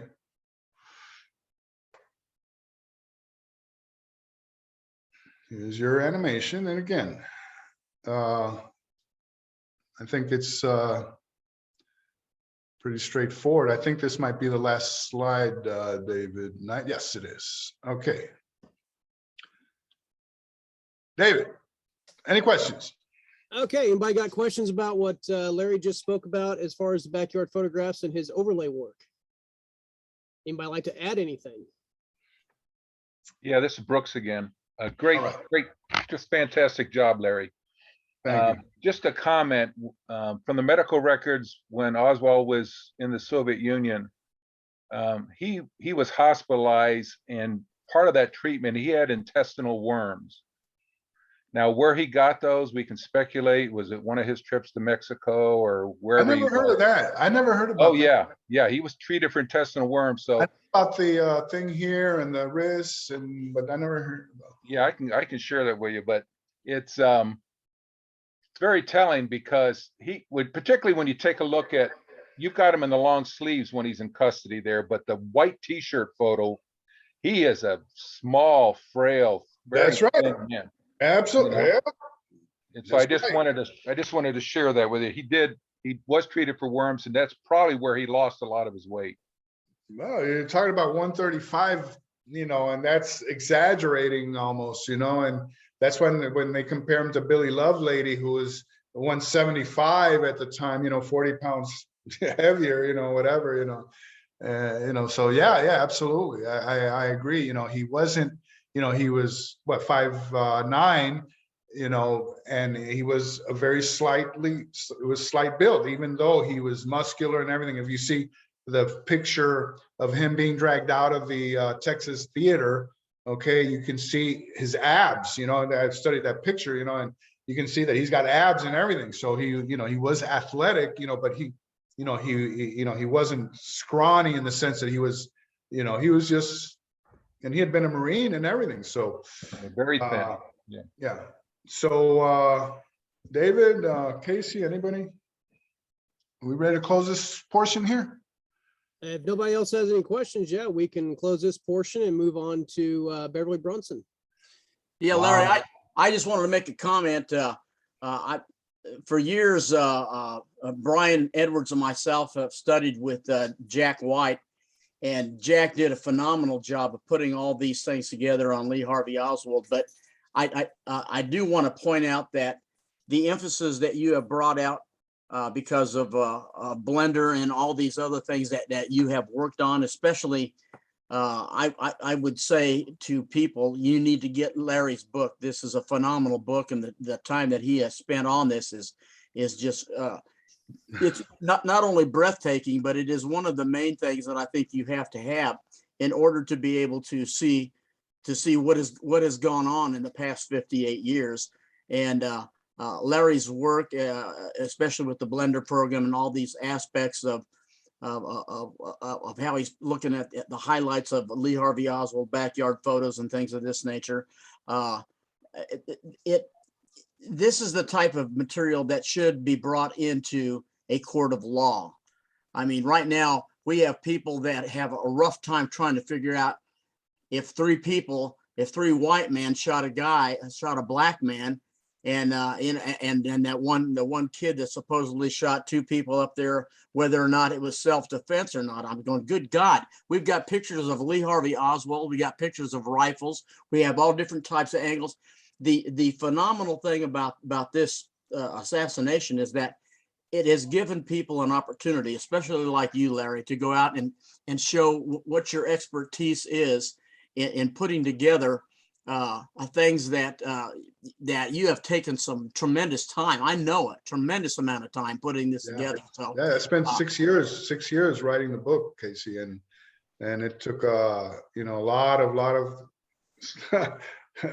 trust me, a lot of work, and I think is the thing here now that with this computers and the technology that we have, again, and I have to say it again and again, the technology has caught up to the perpetrators. And I was talking to Mike the other day about this. For example, the people at Hollywood, Sydney Green, what's her name?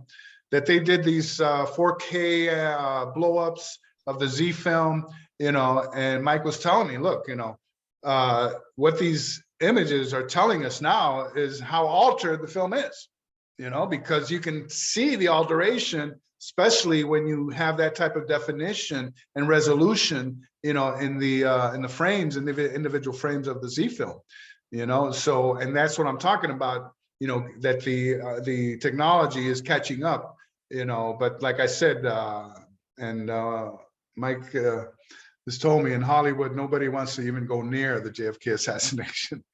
Okay, so, but it's okay, us lay persons will, do whatever has to be done. And for anybody, I just want to throw in here real quick, anybody that has not ordered a copy of Larry's book, again, the quickest way to find it is to click on projectjfk.com, click on the More section, Rivera Legacy, and you will find an ordered tab that says order now, and you'll be able to go directly to the website that has his book for sale. Yeah, Moonrock Books. Unfortunately, my editor and publisher has been 2 months in the hospital with COVID, and he's on a respirator. I pray that, he comes out of it, but, he's a fighter. He's a Navy guy. So Dave Gaherty. So in case anybody knows him, that's what he's been going through in his family. But yeah, Moonrock Books, and it's, there you go. Thank you. Yeah, the book is available there, and also Right, anybody that would Cindy like Wilkerson, yeah, and Tom Whitehead, exactly. Thank you, Beverly.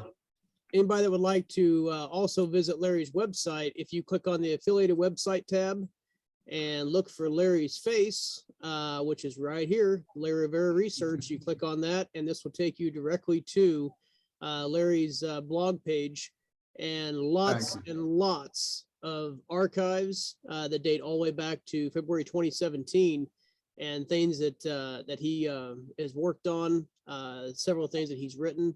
everything you can find by just visiting projectjfk.com and click on Larry's circle there, and you'll see his website.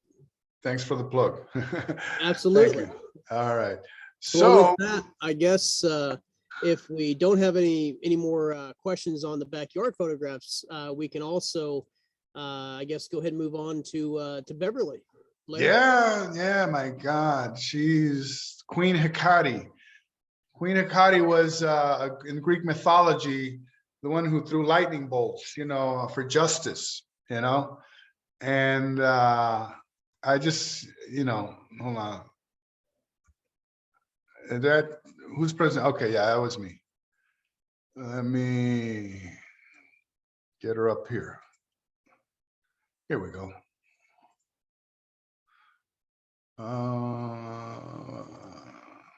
Screen share. All right. Now, what is it? Chapter 19. Yeah, chapter 19 of the book discusses the great Beverly Brunson, and it's close to 100 pages. And what drew me to Beverly, originally was going through the Weisberg site, and I had read on these websites, with the what they call the discussions, the websites that people discuss the topic and they go back and forth and insult each other and blah blah blah. And Beverly might have come up, once or twice, but I wasn't aware of her work until I went into the Weisberg site, and he has a directory on all of her work. And when I looked into it and I started to read the material, I was flabbergasted, because when we talk about the women who were pioneers in the JFK case, mind you that, it's a who's who, when you talk about Sylvia Marr, Shirley Martin, Lily Castellanos, Maggie Field, Mae Brussel, Mary Farrell, Dorothy Kilgallen, all of them first generation JFK assassination critics, researchers, investigators, and authors, and women were very well represented in this field and made incredible contributions that had helped advance the case in its early stages, when very little information was available at the time, when the FBI, CIA, and Warren Commission were controlling what the public could have access to. And then you have Beverly Brunson, our JFK Queen Hecate. And that's how I began, part 5 of the book, dedicating, it's not that, 63 pages, to this extraordinary JFK investigator assassination. Beverly has never been included or considered worthy of being among the first generation women investigators, mentioned here. Now, I have to point out that Beverly is from Kansas, was from Kansas, Baxter Springs, and she never married. She had a partner, a girlfriend, for most of her adult life. Back in those days, that had to be hidden away. Nowadays, it's totally different. But she and I believe she went to the University of Missouri. Yeah, and yet 50 years after her short investigative career ended, a new generation of JFK researchers is revisiting her work and realizing it's time for Ms. Brunson to take her place among the greats. Now, she was a poet by vocation, and she used her ability to write to put together a series of papers that to this day must be considered among the best of her time. Here, Harold Weisberg considered her almost a novelty, and here's a passage, from her to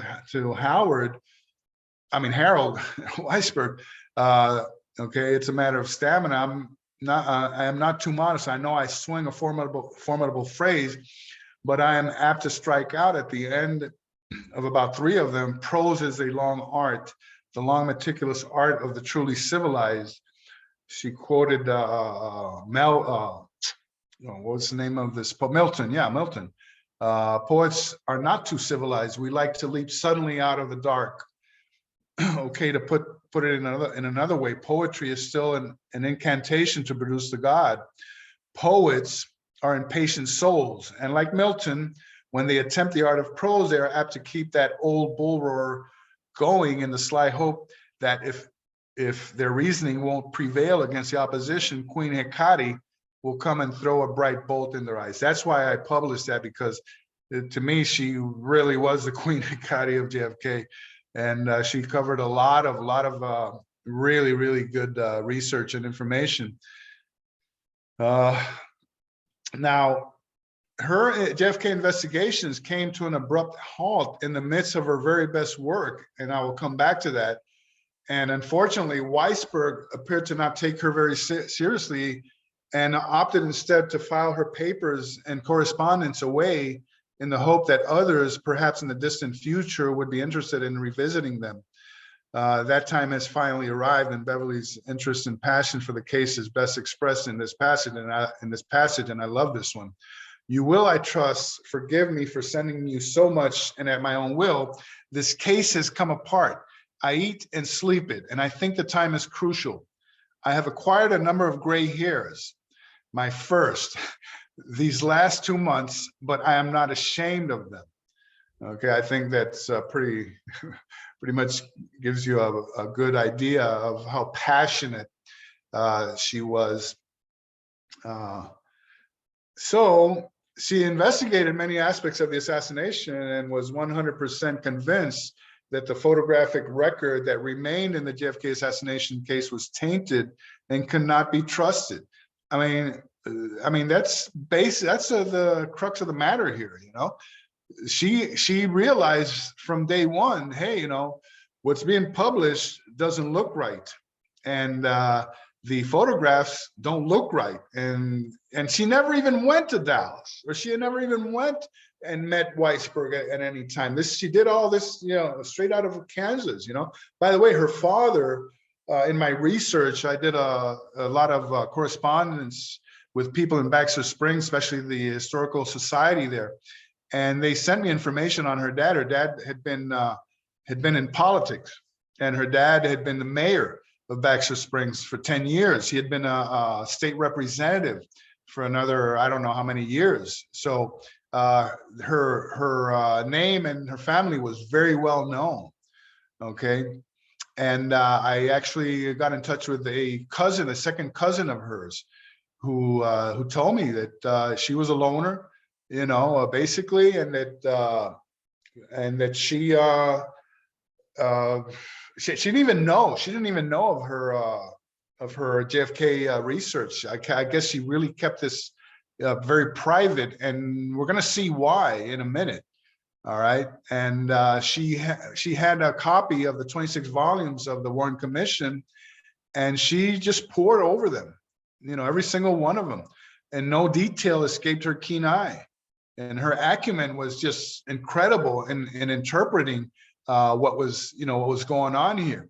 Now, bear in mind that she had no access to any film, only still images of the Z film published in the Warren Commission, the black and white, and Life magazine, the ones in color. A few, I have that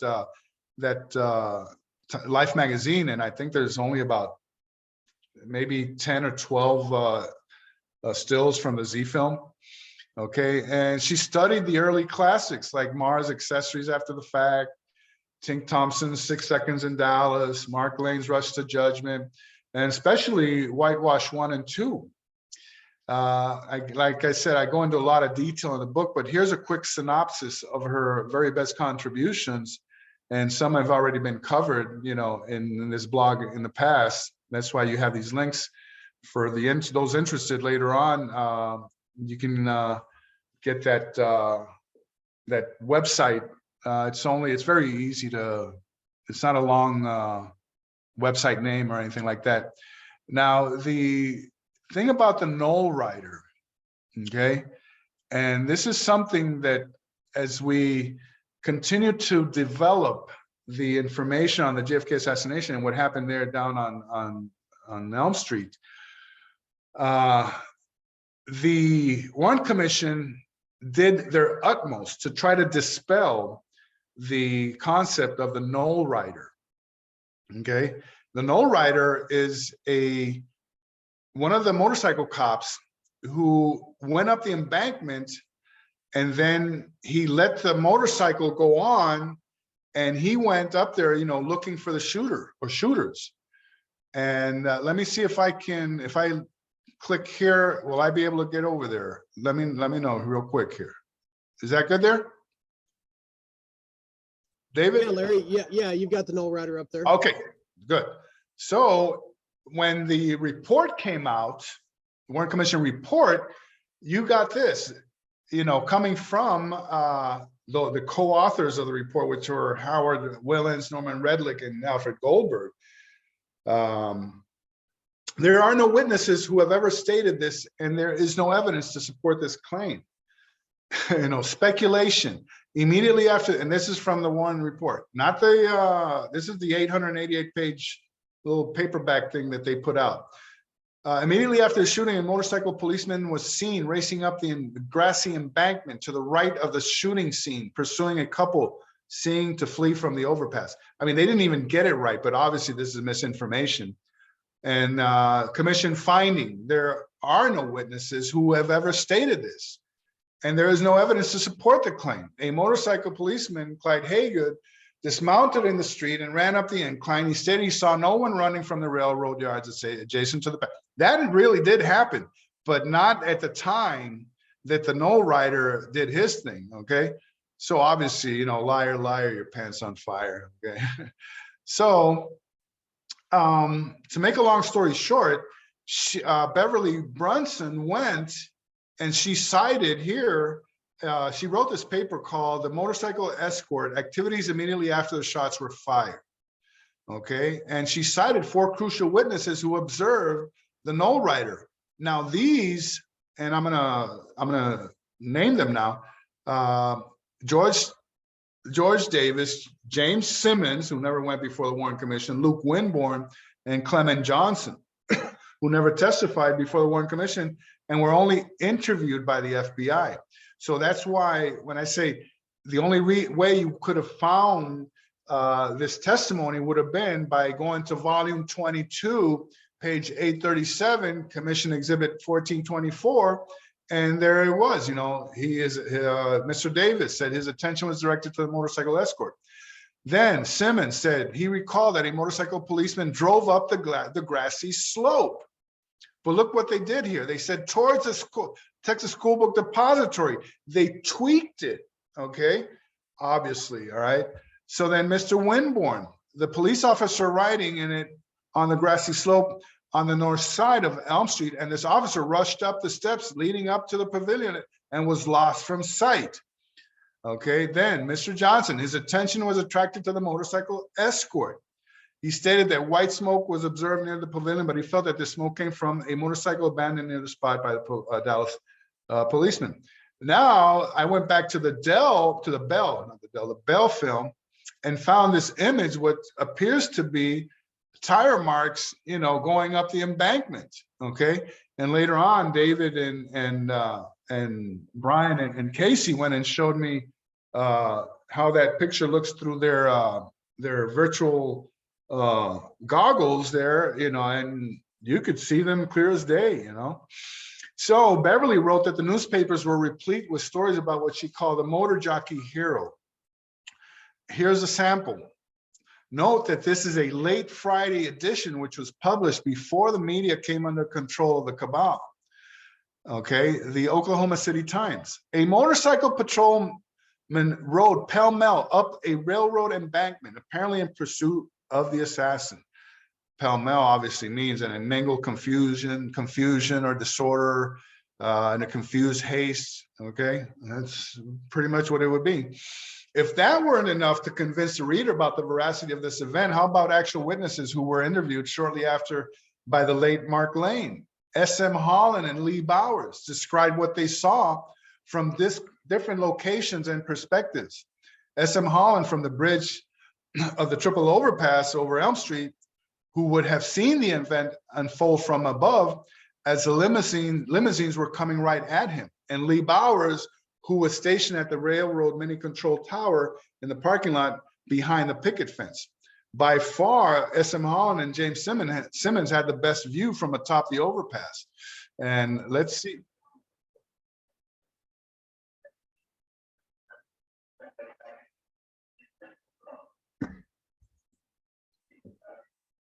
Hey, Larry, your sound's not working. No? Hold on, the sound's not working? No, click. Okay, go down to the bottom right corner where you have your mute microphone at. Or maybe it's up on the top since you're screen sharing. Right.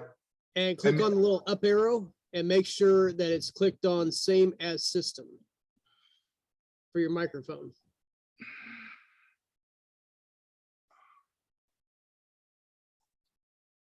Okay, you want to run that by me again? Okay, when you open it up, you'll see, okay, where the little mute microphone is, there's a little up arrow. You click on the up arrow and you'll see where it says select microphone. And you want to make sure that says same as system. Wait a minute, next to the mute? I don't say, Yes. there's no there's no, on where it says, where it's got my profile here, my image? Yeah, you should have a little mute microphone on not over. Yeah, you should have it right there. On my screen, it's showing in the bottom left corner. Is that where yours is at?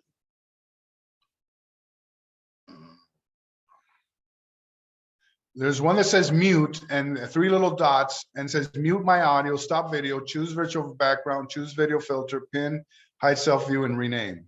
Okay, yeah, that's not the right one. So real quick here. There's no arrow. There's no arrow. Okay, I'm gonna stop your share for just a quick sec. Okay. Okay, now do you see your icons on the bottom row? Yeah. Okay, you see where it says mute in the bottom left corner? Yeah. Okay. Now Arrow. click that up arrow and make sure Now. that your microphone says same as system and Good. your speakers say same as system. Got it. Okay. Okay, now go ahead and go back to sharing your screen and restart your video, and that should fix the sound. Okay, let's do it.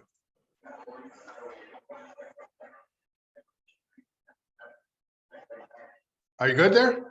It's still muffled pretty bad. Maybe see if your sound is turned up on the video. There's a little microphone. See if your sound is turned up all the way. All the way. All right, now try to replay the video. I'll try my.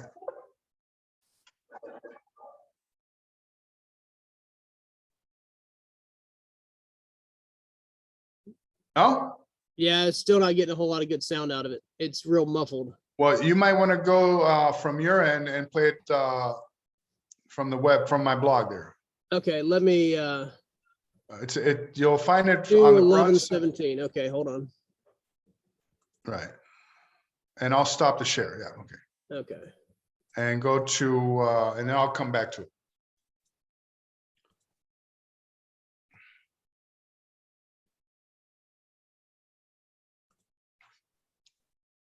That will be Beverly. Yeah, there you go. Scroll down. All right, There, let's see if mine works a little bit better. And a policeman throwed his motorcycle down in the middle of the street and run up the embankment with his pistol drawn. He was running toward that particular spot. And also another motorcycle policeman right behind him tried to ride up the embankment on his motorcycle, and it turned over about halfway up the embankment. And he got out, he got off his motorcycle and left it laying there and run on over to the fence with his gun in his hand. Did you get that? Yeah, I heard it. Did you hear it? Yeah, okay. Now go down to the next one, to Bowers. Okay, play Okay. that. Yeah. Here we go. The first one up here on the scene, other than those who, of course, you were standing around, including 2 on top of the triple underpass, was one who rode a motorcycle up the incline coming up from the lower portion of Elm Street. And he rode perhaps 2/3 of the way up or more before before he deserted his motorcycle. At the time of the shooting. All right, go ahead and scroll a little bit down. I'll just read it from your. No. You went too much. Okay, still not convinced. Okay, I know. How about live people who are still around and who might have been there that day? How about photographer Bob Jackson, who was recently interviewed by the 6th Floor Museum? The same Bob Jackson who took the iconic Oswald shooting photograph in the basement of the City Hall where the DPD had their headquarters. Here, Jackson, in less than 20 seconds, describes the actions of the Knoll rider in astonishing detail. Okay, now go ahead and scroll down. Okay, and he says, a motorcycle cop, no, you went too far. A motorcycle cop rode his motorcycle up the grassy knoll and just let it keep running. He jumped off the motorcycle, and the motorcycle went on until it fell over. And go ahead and play the. So as I surveyed the scene, just for a moment there, I could see the confusion, the bedlam, people covering up their kids. Motorcycle cop rode his motorcycle up the grassy knoll and just let it keep running. He jumped off, the motorcycle went on until it fell over. Okay, you can stop. You can stop the screen share. I'll pick it up. Okay, there you go. All right. So I guess, that takes care of that, and in fact, if you look at the movie Executive Action, there's actually a scene that shows motorcycle cops doing just exactly that same thing. Okay, so going back to Beverly, because we only did the point 1. Are we back there? Blood on the ground. Okay, now that's a very controversial one, Many witnesses reported seeing a pool of blood at the top of the country steps that led up to the north pergola of the grassy knoll. The Jerry Coley story reported here in 2017 confirmed Beverly's work 50 years ago. Coley is still around and is a first-hand witness who only recently revealed what he saw that day. Even Gene Hill witnessed this blood, and Beverly wrote about it, scoffing at how it was reported in the Warren Commission that Gene had mistaken red soda pop for blood. But Beverly took the incident all the way to Parkland, as she discovered a phantom ambulance running around, which transported a victim of the shooting who was attended and prepped by nurse Bertha Lozano, and who was admitted as a Mr. X, bypassing Parkland Hospital admittance procedure. It was rumored that this victim had actually been a Secret Service agent. Now, point number 3 that Beverly wrote about, silenced weapons, another favorite. Brunson detected separate reactions by JFK and John Connally in frames 227 and 234. She then studied the witness accounts of when and in what sequence they heard gunfire, which led her to conclude that silenced weapons were the only way to explain this anomaly. The detonation of firecrackers, cherry bombs, and streamers, she wrote, was essential to divert attention away from the real shooters who were using silenced weapons from hidden positions. And of course, she found plenty of witnesses who reported hearing and seeing these devices, including Secret Service agent Warren Taylor, and that's in Warren WC 18, page 782. Lee in the doorway, that one was easy. It did not require 21st century digital imaging for her to conclude that it was Lee in the doorway. Officer James Shaney, and we spoke about this earlier when we were doing the blender, she believed that Shaney had been removed from the Z-film. It was not until I read Beverly's work that I realized she was onto something here. And she cited FBI and DPD reenactments of the outriders being placed well behind and to the right of the limousine when shooting of the photos from the southeast window, when shooting the photos from the southeast window of the 6th floor of the depository. As the vehicles proceeded down the slope of Elm Street, she posited that Shaney would have been in the line of fire of a shot from this position.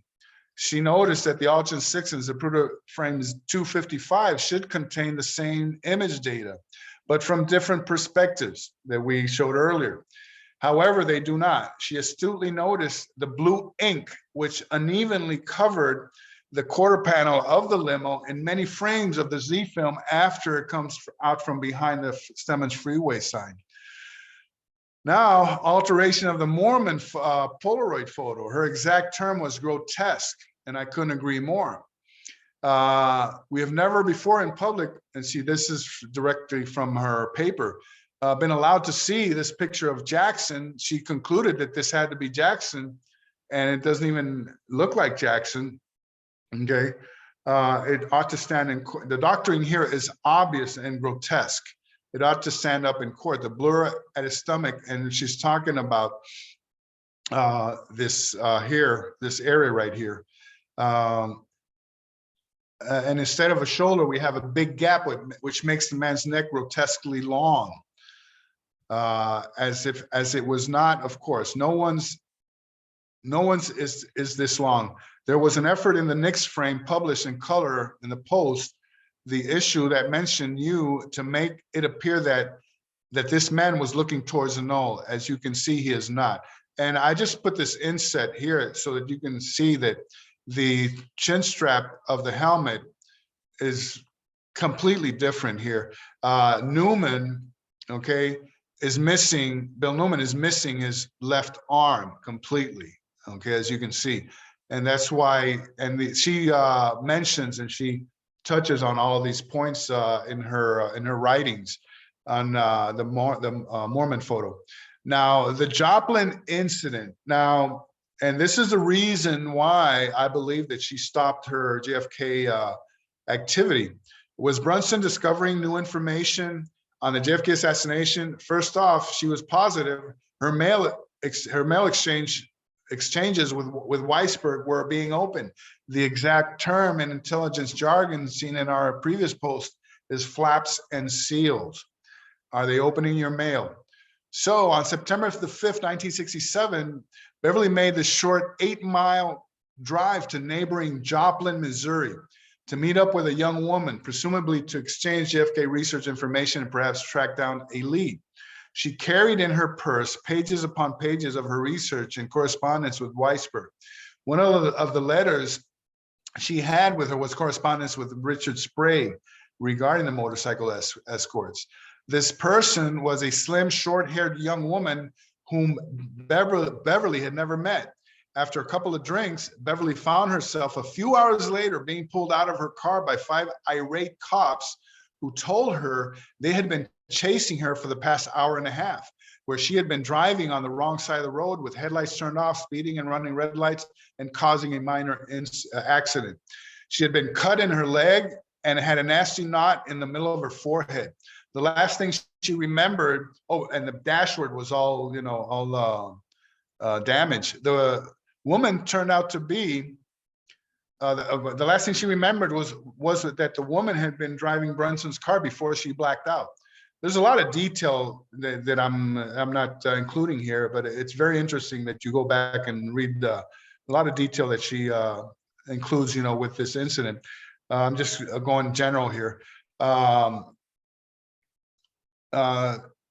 Okay, the policeman examined the woman turned out to be a friend of one of the arresting officers, and the policeman examined the documents and correspondence that she had in her purse with amusement while commenting what a nut she was. She was never charged with anything because the doctor who treated her advised the police that she was not drunk. Weisberg was convinced that Beverly had been drugged and was lucky to be alive, and thought that if this ever was to happen to anyone, it would have been him.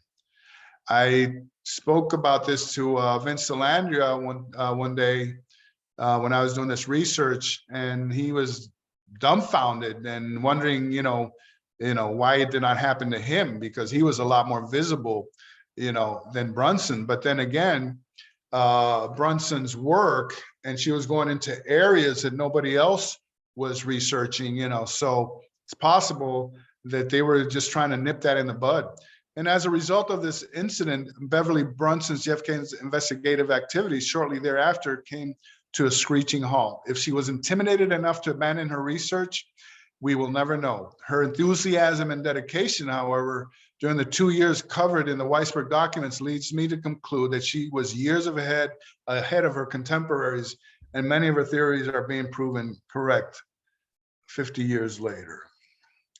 So any comments on Queen Hecate there? Well, yeah, I want to mention, Larry, that, you know, we all of us that are in attendance and people that will watch us later on, you know, we're all researchers, and just because, you know, we may pass on, it just goes to show that, you know, people like Beverly Brunson, you know, we will be remembered for what we do in this case, and you know, how we participate and how we act and what we find and what we uncover. And it just goes to show that, you know, Beverly, she wasn't alive during the time when we had the technology we have today, internet, you know, platforms like what we do here on Zoom, the different groups. So, you know, her research was ahead of her time at the time, and it's still important to talk about today. So I want to thank Larry for, you know, actually letting me know about her. If it wouldn't have been for Larry's book and sitting down talking to him, I wouldn't know about her either. That's why I kind of dub her as the forgotten researcher. Yeah, and very good researcher and very much on top of her game. Her partner, Mary Wilson, I believe her name was, worked with her on all these papers, and they were actually a team, you know, and that's a very interesting detail there. It wasn't just her, it was also, you know, her partner, with whom she spent, you know, most of her life with, you know, and I knew that, you know, when I found out you guys were from Kansas and everything, and you guys took such an interest in her, you know, and the people that I spoke to, you know, in Baxter Springs, you know, they were very helpful, you know, and a woman by the name of Erlene Spalding had me send all of the information, all of her papers and everything, because they were going to put it up there in a special section at the Historical Society there. And they also got a copy of the book and everything. So she has her, you know, little niche there. You know, she amazing woman. Now let's the last part that I want to talk about is Mexico City. Obviously, you know, I've been really researching the new documents, you know, and all the new stuff on Mexico City that's come out for now 4 years, since 2017, you know, and it's just overwhelming, you know, so much information. And they say that there's nothing in the new documents. There's not totally, not even close to being true. There is a lot of new information in the new documents, especially in the Mexico City, and a lot of the Cuba thing that things that were going on that explain a lot. And none more important, as far as I'm concerned, than 3 consecutive Mexican presidents who were in the pocket of Win Scott, you know, Chief of Station Win Scott, a legend there, you know, so much so that in 1962, for his 3rd wedding, he had the president at the time, Adolfo López Mateos, stand as his best man. I mean, when you do this, when you in Latin American culture, you know, when you have somebody that close, you're compadres, you know, you're brothers, you know. So the implications here are enormous, you know. And then it wasn't just López Mateos, it was also Gustavo Díaz Ordaz, who succeeded López Mateos. And then it was Luis Echeverría, who is the biggest crook of all, you know, because he is the one who interfaced with the Warren Commission people who went down there, okay? And he was very instrumental in creating the legend of Lee Oswald in Mexico City and the Sylvia Duran fiasco and this and that, you know. So, you know, anybody who is really interested in Mexico City and the JFK case, you know, has got to give the proper importance, you know, on this relationship, very close relationship that Win Scott had better relationships with these presidents than even the ambassador or even the president of the United States, you know. And so Project Lee Envoy was the eavesdropping, the telephone intercepts, okay, and Lee Envoy was the one, and I have spoken about this many times before, where it was a joint telephone tapping operation between the Mexican president and his cronies and the people that he wanted to persecute, for example, the Communist Party in Mexico, and the US. And the US had intercepted the Mexico City consulate and embassy for Cuba and for the Soviet Union. So they had all of the bases covered. And not only did they cover their working place, there was another project where the US, where the CIA station in Mexico City was eavesdropping on the private homes of the Soviet Union personnel who worked there, the most important ones who worked there at the embassy in the Cuban Soviet embassy.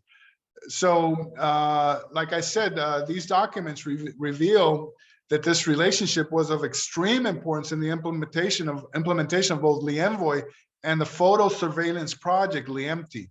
Inasmuch as Mexican nationals were tasked with doing most of the grunt work of monitoring the lines, transcribing the tape into Spanish, and making sure the base houses were not compromised. So lo and behold, these documents have not gone unnoticed by some in the Mexican media. And I have been interviewed by a couple regarding this, where now historians there find themselves having to grapple with the nuances of revision of Mexican history and the prospect of admitting that Mexican presidents were beholden to the US government and its extension into Mexico, the CIA. Some have even admitted the extreme danger of impeachment with its corresponding destabilization of the country as a result of this information being revealed while these CIA assets were still in office. Now, these are the three men, Lopez Mateos, 58 to 64, Diaz Ordaz, 64-70, and Echeverria, 70-76. When he was president, Echeverria was his right-hand man. In Mexico, parties designate the successor while the sitting president is still in power, and it's just a matter of semantics, of an election to confirm it, So that's how it works over there. Now, the importance of this arrangement suggests that during the crucial months leading up to and after November 22nd, these men were in perfect position to aid and abet the CIA and FBI in their quest to make Lee Oswald a patsy for the murder of JFK. Instead, indeed, in Echeverria's case, not only was he Mexican government's liaison to the CIA during the Silva Duran affair, his henchman and enforcer, Captain Fernando Gutierrez Barrios, and he had his own cryptonym, Le Tempo 4. Oh, and by the way, Lopez Mateos was Le Tensor, Diaz Ordaz was first Le Rama, and then Le Tempo 2, and Echeverria was Le Envoy 2 and Le Tempo 8. And Assistant Director of Federal Security of Police, that was Gutierrez Barrios, was directly in charge of the interrogations of both Silvia Duran and Gilberto Alvarado Ugarte, the Nicaraguan intelligence agent who lied about witnessing Lee Oswald receiving a $6,500 payment in large denomination bills from a Castro agent as a supposed payment for the assassination. Preposterous, of course. Now, this cable dated 29 November 63, with its redactions showing through, tells quite a story. I mean, this is a blockbuster right here. I mean, when you look at what's contained, and it's only, 4 points here, but it really gives you an idea of the control here exerted by Win Scott. 29 November 1963. Okay. Now, as you can see through the redactions. Here it's Le Tempo. Okay. Here it's Rybat means rush, important. GP floor was the code for Lee Oswald. Okay. Now, Le Tempo 4, okay, with whom Identity 55 and COS is Chief of Station Scott, dealing directly at suggestion of Luis Echeverria, Acting Minister of Gobernación, will keep us advised of interrogation of Alvarado as it progresses. Don't forget that afterwards, when all this was said and done, They recanted. Alvarado said it was all a lie, you know, and that was it. All right. So the Temple 4 states that his first oral report will be ready at 1100 hours, Mexico City time on 29 November. Now, Identity 55, which I haven't been able to track down, will be in direct contact with Le Temple 4 at that time, and COS will send data as soon as it is obtained. Now, the point number 4 is the one that just blew me away. COS, Scott, is handling GP Floor Oswald case personally, since Litenzor and Letempos and Lienvoy are involved. Litenzor is the president, okay? And these are his cronies, and Lienvoy is the tape operation involved, and need to see Litenzor, Lielegant, Echeverria, and others, none of whom speak English, okay? COS is handling GP Floor personally, and since these people are involved, and he needs to see them, okay, before anything is done. Now, the last line is mind-blowing. Also, continuous liaison with ambassador, that was man, and Odenvi means FBI, is necessary, and COS, Scott, wishes to control them personally. Wishes control these personally. All right. What the scenario that I interpret here is that when Scott was controlling all the information coming and going to the FBI and everybody who was involved, he was top dog. He was number one in this operation here of creating the legend of Lee Oswald with the help of his Mexican president cronies. All right. Now, Echeverria was also liaison to the Warren Commission investigators. These were Slauson, Willens, and Coleman, who traveled to Mexico in 1964 to create the evidence trail of a supposed Oswald visit in late September, early October 63. Given that these cases which directly involved Echeverria, it is truly amazing that the HSCA would not include him in their persons of interest to be interviewed in 1978, either in Washington or in Mexico City, when various HSCA investigators went there for the purpose of finding people who had fallen through the cracks during the 64 Warren Commission quote unquote investigation. If one studies the cables and documents coming out of Mexico City in 1963, one comes to the realization that Luis Echeverria was an extremely important player in the CIA and FBI effort to frame Lee Oswald and in Mexico City. Now, Mexico finds out about its presence. You know, Mexican scholars and historians started to read the documents coming out in 2017. Okay, so this reporter here by the name of Victor Michel reports, he's a Bloomberg reporter there, but in Mexico. Okay, and he did this report, okay, regarding an article by Raimundo Riva Palacio, which details the new document revelations. Riva Palacio does not mince words when he writes about the importance of these new documents and how they undoubtedly should affect Mexican perception of the 20th century history. Riva Palacio writes the following. This is in Spanish, and here's a translation. The disclosure of these documents would possibly change the history of Mexico, as the level of subordination of President Adolfo López Mateos to legendary chief of CIA in Mexico, Winston Scott, is officially revealed, who recruited him as an asset of the agency, as he did with Presidents Díaz Ordaz and Luis Echeverria. Not only would the government of Mexico have collapsed, I agree, but López Mateos could have been removed for the only crime for which he would have been tried, treason against the homeland. And these are the images that are in Victor Michel's report, top secret, okay? Adolfo López Mateos, Litenzor, Gustavo Díaz Ordaz, Temple 2. Now, he assures the viewer that these discoveries appear to be just the beginning of a long and arduous task of reviewing and translating the extensive amount of documents and data, which surely will expand their understanding of Mexico's role in the Cold War and how intimately intertwined it was with the CIA. Now, the wedding. it's now common knowledge that Win Scott was very well connected with these Mexican presidents, so much so that he had the president at the time, Adolfo López Mateos, stand as his best man for his third marriage, 1962. These screen captures from a very rare video of the reception show not only how close Scott was with López Mateos, but also with both of his successors, Díaz Ordaz and Echeverría. Okay, here's López Mateos, Díaz Ordaz, and Echeverría. Here's Win Scott and his new bride. Here's López Mateos signing the register, and here's the best man and the groom. And here's López Mateos with Luis Echeverría. So did Lee Oswald ever have a chance against these? Oh, and I want David to run, we're almost finished here, to run the video of this reception, which it's got some very fitting music to it, all right? Because this is somebody in Mexico who posted this, you know, and he adapted the music to the videos. Now, now obviously they were in perfect position to help make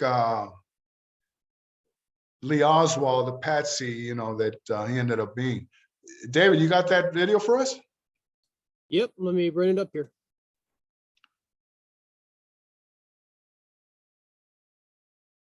Awesome. Sweet lover, I confess that I love you. Tell me, do you love me too? I confess that I need you, honest I do. Every single moment in your eyes I read some strange things, but you're lifting that and true. That's Ordaz, Really chasing, making me blue. Echeverría, and López Mateos.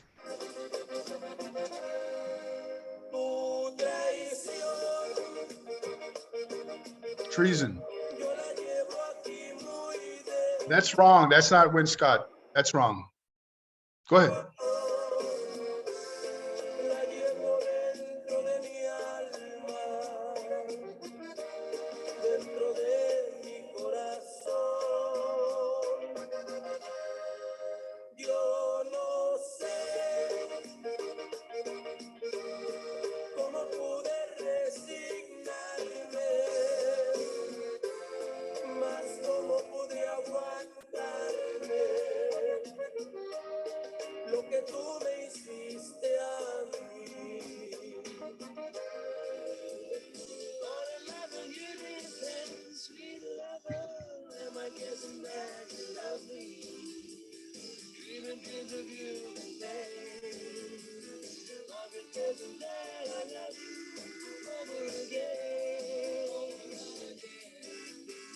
López Mateos and the bride.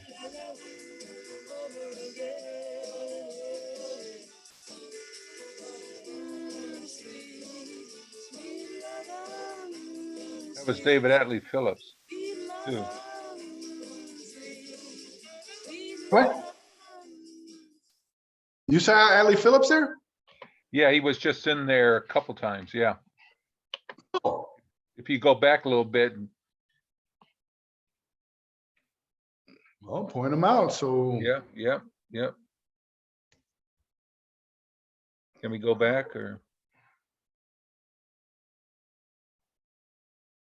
How far back was it? He was in there twice. He was in there twice. it's only 3 minutes long, you know. That's him right there. Right here? Oh, yeah. Yeah, Yeah. that's him. I'll tell you something else I noticed, Larry. Remember when I showed you the picture in the last Journey meeting? Where Win Scott's got the guy's got the binoculars or I guess the camera around his neck. We go here and look just about towards the end. Yeah, that is Phillips. That's him. That's the same one that was in the photograph. Oh, that was yeah. last weekend. Oh, okay. Oh, see, that's why this video needs to be examined. Okay, you see this guy right here? Yeah, he's in that picture. Yeah, I'm gonna show you the picture because he's in that too. So let me pull that up. All right. If we go Awesome. in here to we want to know where else we've seen him from. It sure looks like the same guy. Maybe I'm incorrect, but let's just take a look.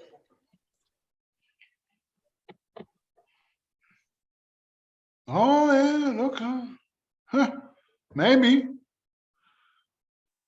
Facial recognition.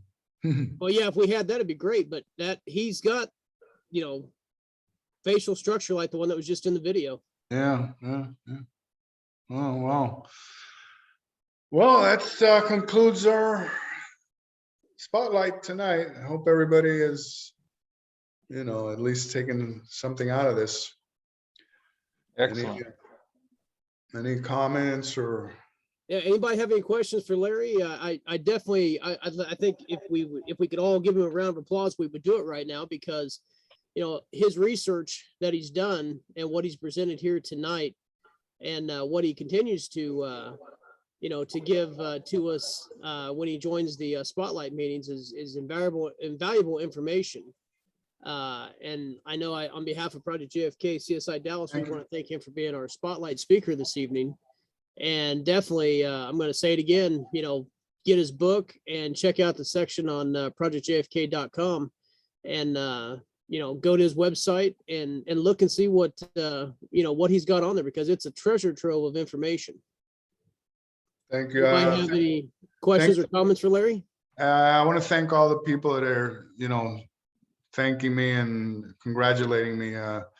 It's just something that has to be done, and if you're in the position to do it, we're at a crossroads right now with this case, and as more researchers, get shuffle off, to another planet, the ones that are left, have to pick up and continue this work, and, I never thought I would find myself in this position back in 1993 when I was just, there, awestruck, by all the people there. When I met Gary Shaw and Larry, his partner, and and all the people that at the time were the leading researchers and the leading authors, and they have already shuffled away, and now it's left to us to continue to, with that torch, and continue to develop, based on A, the new documents, and B, the technology, and like I said before, anybody who says that there's no new information on the documents, it's crazy. You just gotta, those are pieces of the puzzle that you just have to know where they fit and where to place them so you get the larger picture. Thanks a lot. I want to thank everybody for, the attention, for having tolerated me for 3 hours like this, on a Saturday night. Well, instead of out, at your local pub or having dinner with your significant other, perhaps. I could be watching the Alabama game. Yeah, we're glad that everybody joined us this evening. It was different doing it on a weekend night. Usually we do the spotlights during the week, but when scheduling happens, this is what we had this time. And I think we had a really great presentation and lots of great information that was covered and shared. I also want to point out, I'm going to do a quick screen share here. Hey, David, is that video of the wedding available on Larry's site? No, I don't think it's available on Larry's site. We're holding that one close to the vest because that's the one that other people have been trying to track down for a long time. And we're the only ones who have it, but it's available. We can send it to you. No, just a quick comment. There's a couple comments that people aren't sure that's Phillips, but when you went back, you were kind of skipping frames, but there is a point in that frame where he's turned almost 45 degrees to the right. So it's not a profile. I think it's clearly Phillips, but when you went back and looked at it now, all you had was the profile shot. But yeah, I think he was seen in the film twice, but one of those, he actually turns about 45 degrees to the right, and you can really see a lot of his face. It really looks like Phillips. Well, David, when you have a chance, send it to Brooks, by email, all right? Yeah, absolutely. No problem. I'll do that. Okay. And anybody who wants to just ask David, he'll be happy to. Yeah, I'll be more than happy to forward that. Plus, it'll be in the replay that will be up tomorrow.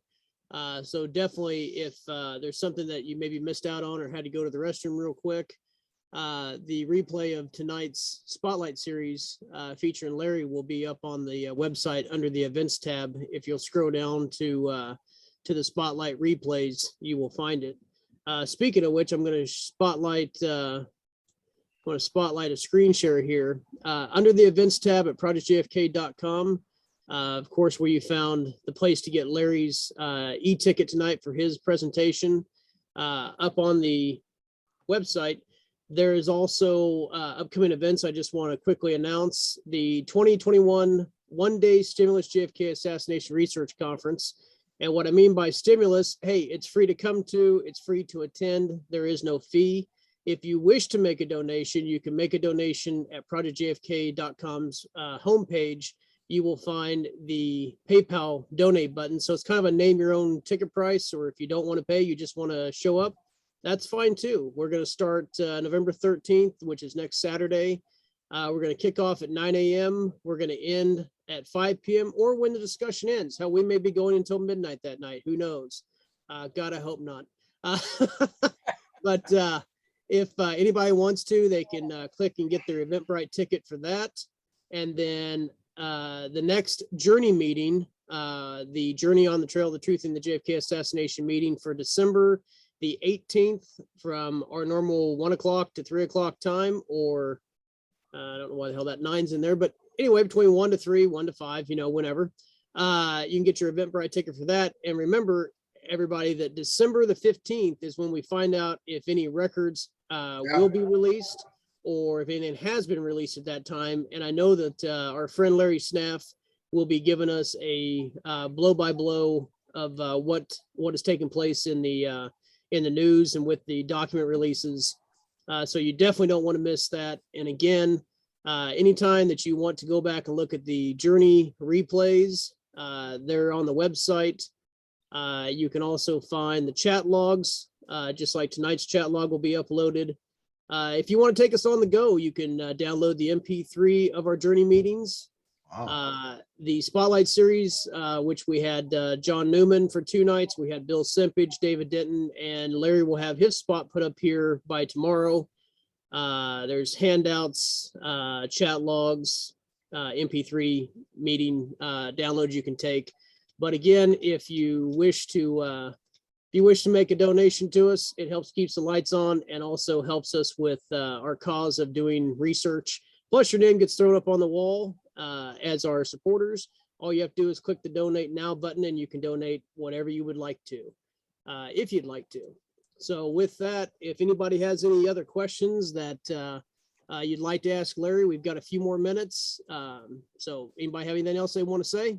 Yeah, Larry, this is Casey. I want to thank you very much for doing this. We've had, I think the last spotlights, the last 5 spotlights that we've had have been just phenomenal. And again, let me just reiterate, thank you a million for the research that you do, and keep it up.